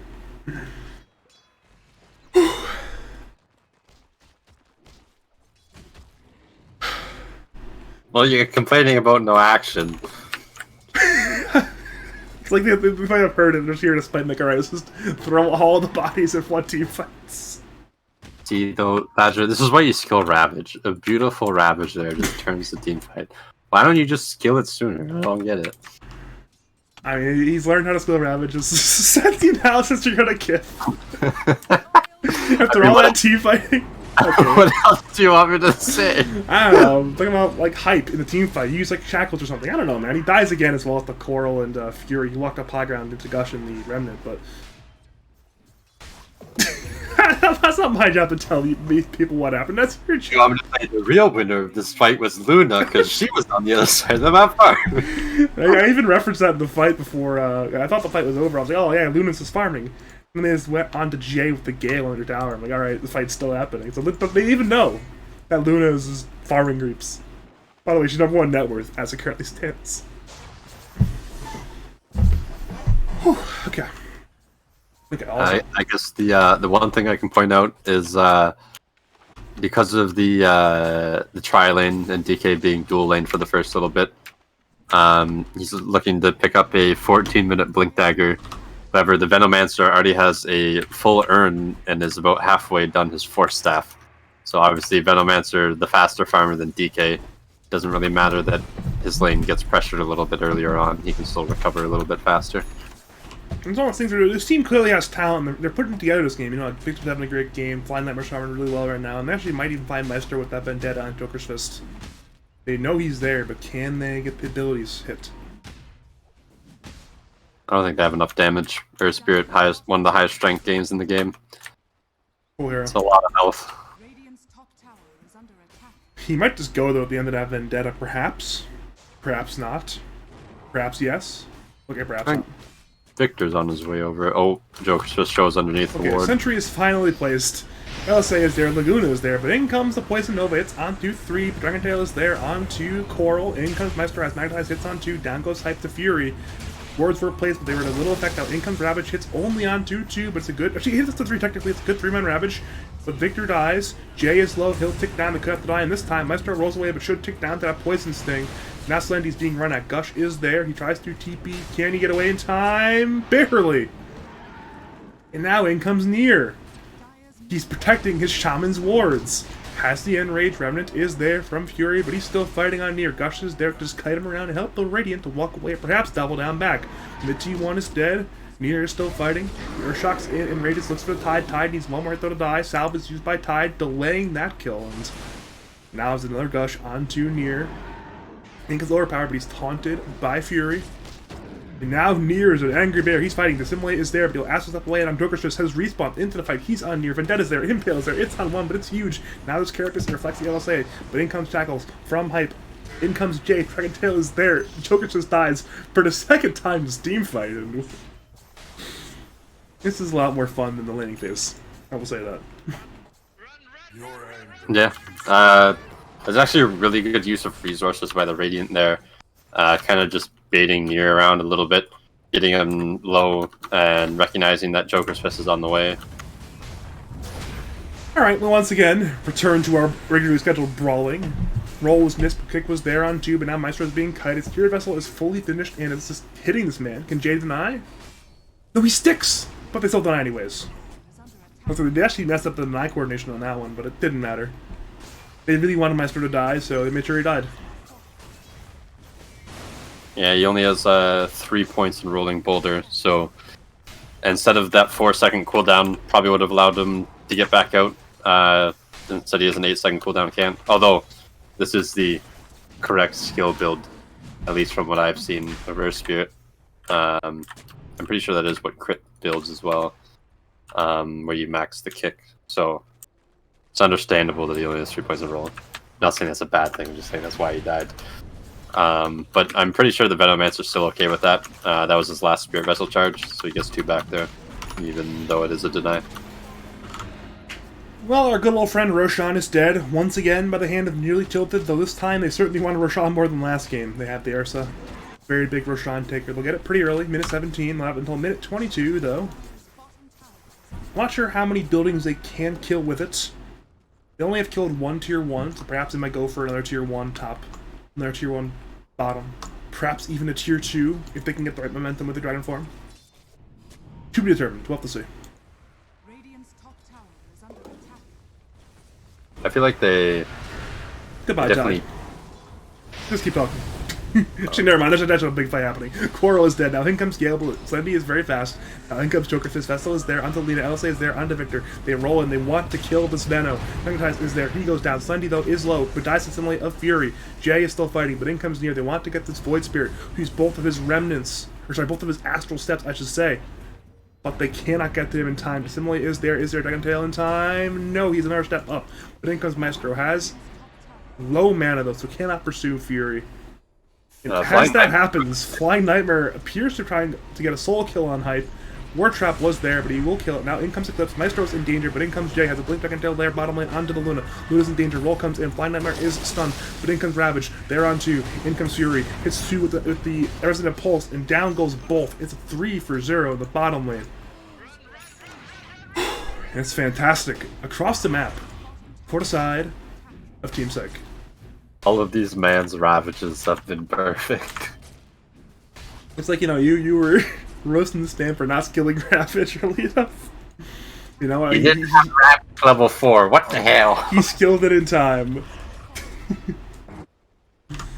Really good play though by Earth Spirit, focusing down that Venomancer, making sure he dies before Poison Nova gets off. But then on the flip side, it was looking really rough for Flying Nightmare. All of the Eclipse stuns were hitting the DK, none of them were hitting the Earth Spirit. But then ends up working out for them because the Ravage and the Void Spirit, who had been chased across the map, shows up. We were talking a lot about how last game, Team Syke were not on the same page, not playing enough together as a team. But this game, they've been doing that. They've been playing it very well as a team. And you know what? If you're a Team Syke fan, maybe you have hopes of them. It's like, wait, maybe this team can make playoffs. Top lane, Nier is being gone on by the Tide, and the Nyx perhaps. They might. Never mind, they will not get the kill. Nier, though, has the Aegis, wants to fight, though, but he will lose it right now. He has the Enrage, but he will eventually end up taking down. Big Beast popped by the Luna. Nier's trying to run. Down goes the Aegis, but Jay is backing this man up. The Remnant will be there, basically tanked by Jay, but there's a 2-man impale. In comes Nova, down goes Bulk. That's a fantastic impale from Joker's Fist, and Jay. He had a good idea there, but it just was not. It did not work out for him in the very end. He wanted to save Nier, but well, it did not work. Radiant's bottom tower It's a very selfless play too, because he has to know he when he blinks in there, he's instantly dead. Yeah, I think he was just expecting to tank the 8th Remnant and hoping that Nier could get out. It's one of those things where Joker's Fist, a lot of players might not have reacted. It's like, hey, I want the chain stun perfectly. I'm not going to use the stun. But he then says, oh yeah, there's a hero here. I'm just going to stun now. And he got both perfectly there. Yeah, it is really good patience recognizing that, hey, I have an 8th Remnant down. That's going to stun first, I'll stun second. But then the DK blinks in. But then instead of stunning that DK the moment that ends, he waited for the Ursa to still be up. Prioritizing the more important kills still. It's one of those things where that's exactly what Jay was doing, but it didn't matter because Radiant they executed. It's two things they weren't doing: teamwork and execution last game. In this game, it's good on both fronts. They now once again head to Nier. They once again force out the end range, but in comes Impale, in comes Gale, but in comes Maestro. Roll is missed, but Nier appears to be okay for the time being. I want you to look at this Earth Spirit's inventory for the next 5 seconds. Don't tell me that's what I'm thinking. Why? They're still fighting though. They once again go to Nier range. It's on cooldown. He will go down. They move to Maestro. The Midas. It's on cooldown. Wait, no, it's not on cooldown. It's up. The Midas. It's being wasted. No. So I have not seen this build though. I've seen the skill build, not the item build. Obviously earn a really good item. But I've been seeing a lot of BKB rushes on Earth Spirit. A lot of Yule Scepters as well. I was so scared he wouldn't get the Midas off there. Dear God. Dire's bottom tower I was so scared for him. If he didn't Midas that range trip, he actually would not be able to last for like 15 seconds. Yeah. And Sorry, you're a what- core player, so that's all you care about is Midas. I was gonna say, what were you saying before I interrupted you rudely with Midas notes? I was just saying that Earth Spirits, I've seen, Yule's rushes, Spirit Vessel rushes, and BKB rushes. I have not seen Midas rushes. Alright, so he's got the need for greed apparently, so. Yeah, he had some really good farm on the Shadow Shaman last game, but that hero has an innate farming ability built in, whereas all you really have on Earth Spirit is kick. I mentioned something that actually is referencing a previous cast I had with Doss. So me and Doss were casting Team Syke. I think it was yesterday. And Doss noticed that team play. I'll probably bring it up later. Top lane though, the move to J. Yules is there. Remnant is up. They will not use it quite yet. The Simulate is there. Vessel is there, and they're running at this man. Is there a stun? Is there a slow? There's certainly the slow actually missed on Gale, but Impale is there. Remnant is there. Down goes the DK. Hype. Not sure what Hype's up to, but he might just die for that one. Okay, he actually gets away from that one. But Doss mentioned it last night, that Team Syke on the Radiant side were not playing when they had an advantage at this dire tri-camp, right? Doss said that they probably should be playing this tri-camp, farming, cutting these waves mid and bottom. But suddenly, this game, they're doing that. They're playing this tri-camp, they cut a few waves, mid and bottom, and they're doing a very good job in the economic game, mining the lanes, you know? It's good to see that. It's good to see they're making these movements now. Yeah. We see the hated item picked up by Venomancer now though. Aeon Disc is now completed on this Venomancer, so he will no longer be able to be locked down and denied his ultimate ability.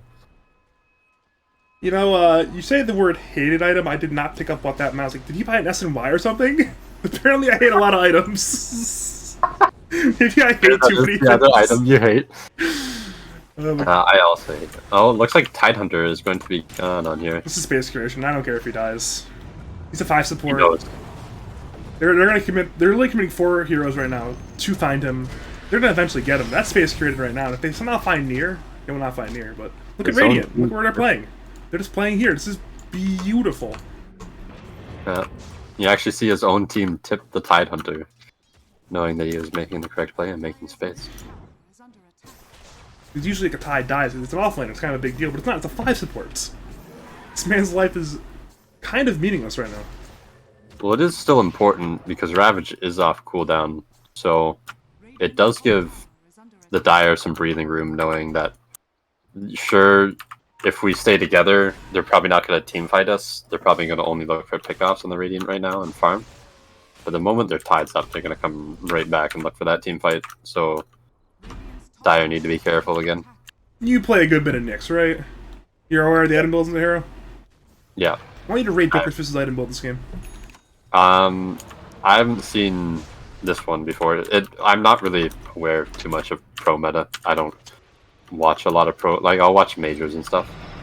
Jay is in danger. Jay is dead. He's got a... Falcon played a fluffy hat and an Aether lens. And they actually will move to Maestro as well. Gale is there, Vessel is there, they blocked the Roland. Yeah, it's 2 kills now for the Radiant. I remember there was one game on Nyx Assassin. I bought a fluffy hat, a crown, and a windlace. And I didn't know if I was going to buy Dagon, Yules, or Force Staff. But I was ready to buy all of the...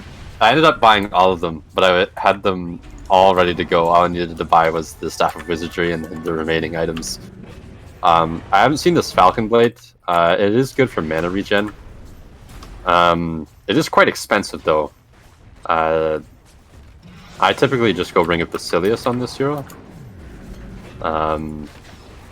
The Aether Lens is a really good Nyx item, but in the Major we were seeing a lot of Ags rushes, because when you're underground you get pretty much an Aether Lens. Oh, shut up. Alright, here we go. They had 2 Nyx. Nyx will die, but now Dire, they're collapsing. Jay is dead. Ravage is there. It's on 2. The Slendy is trading. Maestro, though, is dead. Eclipse is used. Radiant are doing a lot of damage. Dire, though, is trying to fight still. Enrage is there from Nier, but Nier is low. He's being kited very heavily. In comes through. Once comes to finish that kill. Simulate will finish it. And now Luna was gone on by Jay and Maestro, but did not die. The roll is blocked by Victor. Line Nightmare is so low, but he's just still alive. Now Fury is there. Down goes Jay. Maestro is low. Hype. Well, he has very few abilities left as well, and he's Rax. They might just be dead. Rolls once again there, but there's a taunt there from Fury, and now Maestro goes down. He's dead for 71 seconds. That's a dieback on him. It's a dieback on Jay as well, for that matter. Range Rax are dead. They move to the melee Rax. They've got a full set of Rax here in the mid lane. Shackles are there on Victor. Once comes Fury, cancels that one. Slendy's now dead. He buys back. They move the Hype. Hype, though, has that Glimmer Cape, and now Slendy is back to the fight. Could they finish the Rax? Siege unit? Siege unit? Plague Ward? It's still alive, no! Wait, there's another Plague Ward, he got it. He doesn't have it, actually, oh no! Victor die for this? He wants it so badly, he ends up almost dying. 6 HP. See, that is... The Rax lived on 7 HP and Victor lived on 6. That actually might come back to haunt them if they somehow lose the next fight. Yeah, however, they do get 3 buybacks out of it, and 2 of them end up being diebacks. And they appear to be getting a relatively free Roshan as well, so I guess they can just kind of, run the bodies at the towers. You know what, we have more live, just chuck it down. It's Cheese, it's Ag Shard, it's Aegis of the Immortal, of course, for... Well, we're assuming we'll be Flying Nightmare on that Luna. They will also have Ravage up for the next team fight, assuming it doesn't happen in the next 40 seconds. And this Ursa will have BKB in 140 gold, so this could be dangerous for the Dire, but it could also be dangerous for the Radiant. They both have tools in order to fight. Where does everything go? Shard goes to Fury, it appears. Looks like the Aegis went to Flying Nightmare, and the Cheese went to Fury. I believe that the Shard had to have gone to Fury, right? Joker's just almost hundreds to 0 Shadow Shaman. Huh. But he will live. Maestro is making 100% sure he doesn't die, apparently. Yeah. Well, surprise, surprise, Radiant have returned to a nice happy place that is the Dire High Grounds. This is where Luna wants to be. Dire do get the bottom tier 1. It looks like they're going for the tier 2. Alright, in comes Dragon Tail, it's there, onto Nyx. Nyx goes down, and now Flying Nightmare has the Eclipse. He's hitting heroes, the Rax are still alive. They roll away, but Nier is hitting. Nier, BKBC, and Raiders. Rax are now dead. Radiant, they're still strong, have Aegis, have Cheese. Fury, though, is not there currently. And now, seeing Fury actually cannot get there for a while, so Radiant may not want to fight here. They war trap Flying Nightmare, he might just die. Here's a roll in from Maestro. Vendetta, though, is there with the Ravage. It's there on 2-3. Maestro is now dead. And now, Slendy's on the run. He's being kited, he's being gushed. Laguna is there, but he will end up dying, perhaps. Perhaps not. Victor has he ends up going down. Now Flying Nightmare still trading. Vessel is there onto Jay. Shackles are there onto Victor. Lucent Beam is there onto Nier. Nier is trying to trade. He goes down. He has no buyback. In the GG. It's called. The Void Spirit went to go cancel the Lena's TP. But she just BKB TP'd, but then she didn't have BKB, and as you saw, she just got ravaged. It turns out Slendy needs a BKB more than the Radiant need a Void Spirit in these fights right now. Yeah. But, you know, for Team Syke, it was a good showing, and it was a must-win game for them. If they did not win this game, the season was effectively over. But now, for Team Syke, it's actually not that bad looking, believe it or not. They are 4-8, but you have to remember, who are their next 2 games, Artorius? It is If Only You Were Older. Yeah. It is a must-win 2-0 for Team Syke, who now rise to 4-8. But if there's any series they can 2-0 and any series they need to 2-0, it comes tomorrow at 9 p.m. Eastern Standard Time, where they play the team where they have good odds, 2 beats, but they need to beat. It needs to be a clean series if they want to 2-0 that one. Pretty tilted. 6-2. Still a good record. They're still in contention to win Group A, but it's no longer a lock. You still have some more wins to achieve. Look at the series though in question.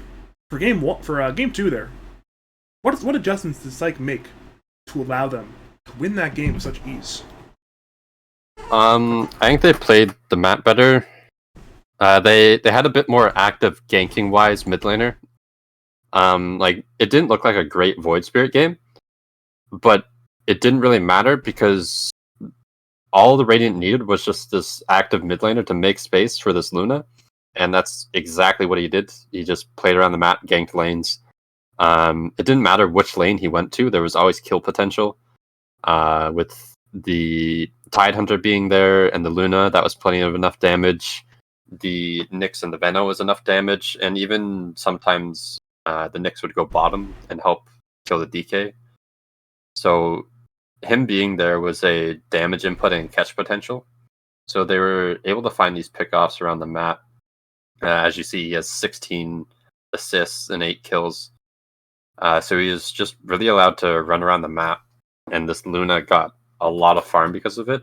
And then they just played the map really well once they had that lead and just held on to it and were able to expand it. Eventually take Roche, take a lot of really good fights with Ravage, and then eventually take the buildings. As we saw, they almost didn't get the mid-racks. Yeah, they got it on the return trip. It all worked out in the very end. Really tilted though. Are you concerned at all about that game 2 loss, or do you brush it off like, hey, losses happen, weird draft maybe? And do you just go forward and just not change anything? I think you brush it off a bit. I think the draft was a little bit wonky. Obviously, Shadow Shaman and Ursa's a really good lane, but it did get countered by this Venomancer. And then your other lane's a DK Earth Spirit. And I kind of understand why they wanted to try lane the Earth Spirit top. Because obviously the Earth Spirit can't really do anything bottom. Neither DK or Earth Spirit have damage, and you're definitely not going to kill a Tide. So they kind of wanted to try lane top. The problem is that's a Venomancer, and now your DK is suffering. And you actually see at the end of the game, DK was the lowest net worth in the entire game, only behind Nyx Assassin. Both of his supports were higher net worth than he was, just because he's even behind the Nyx at the very end. He's 5k net worth. The Nyx is 6k. It's like the hero just can't recover, and the hero wants to play aggressively, but he doesn't really have any heroes that can sit behind him and help him. So even once he had that blink dagger, he was almost just like a bit of a blink in and stun, and that was it. Obviously, his Lina had to play a little bit scared because there's this Venomancer, this Nyx, obviously very good against intelligence heroes, and the Void Spirit capable of jumping on her. And they kind of just ended up lacking damage. The Ursa didn't really get to pick up BKB until the very last fight. Same with the Lina. So the DK didn't really get to make plays around the map, and he fell very far behind because of it. So I think 1 or 2 tweaks to the draft, or just if they were first pick, this might have worked better because they wouldn't have necessarily got countered by the Venomancer with their Ursa pick. So I think just a few tweaks to the draft in that game goes a little bit different for them. If you had to give an MVP for the series overall, who do you have to give it to?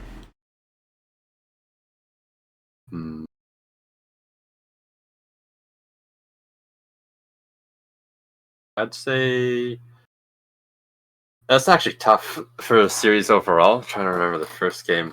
I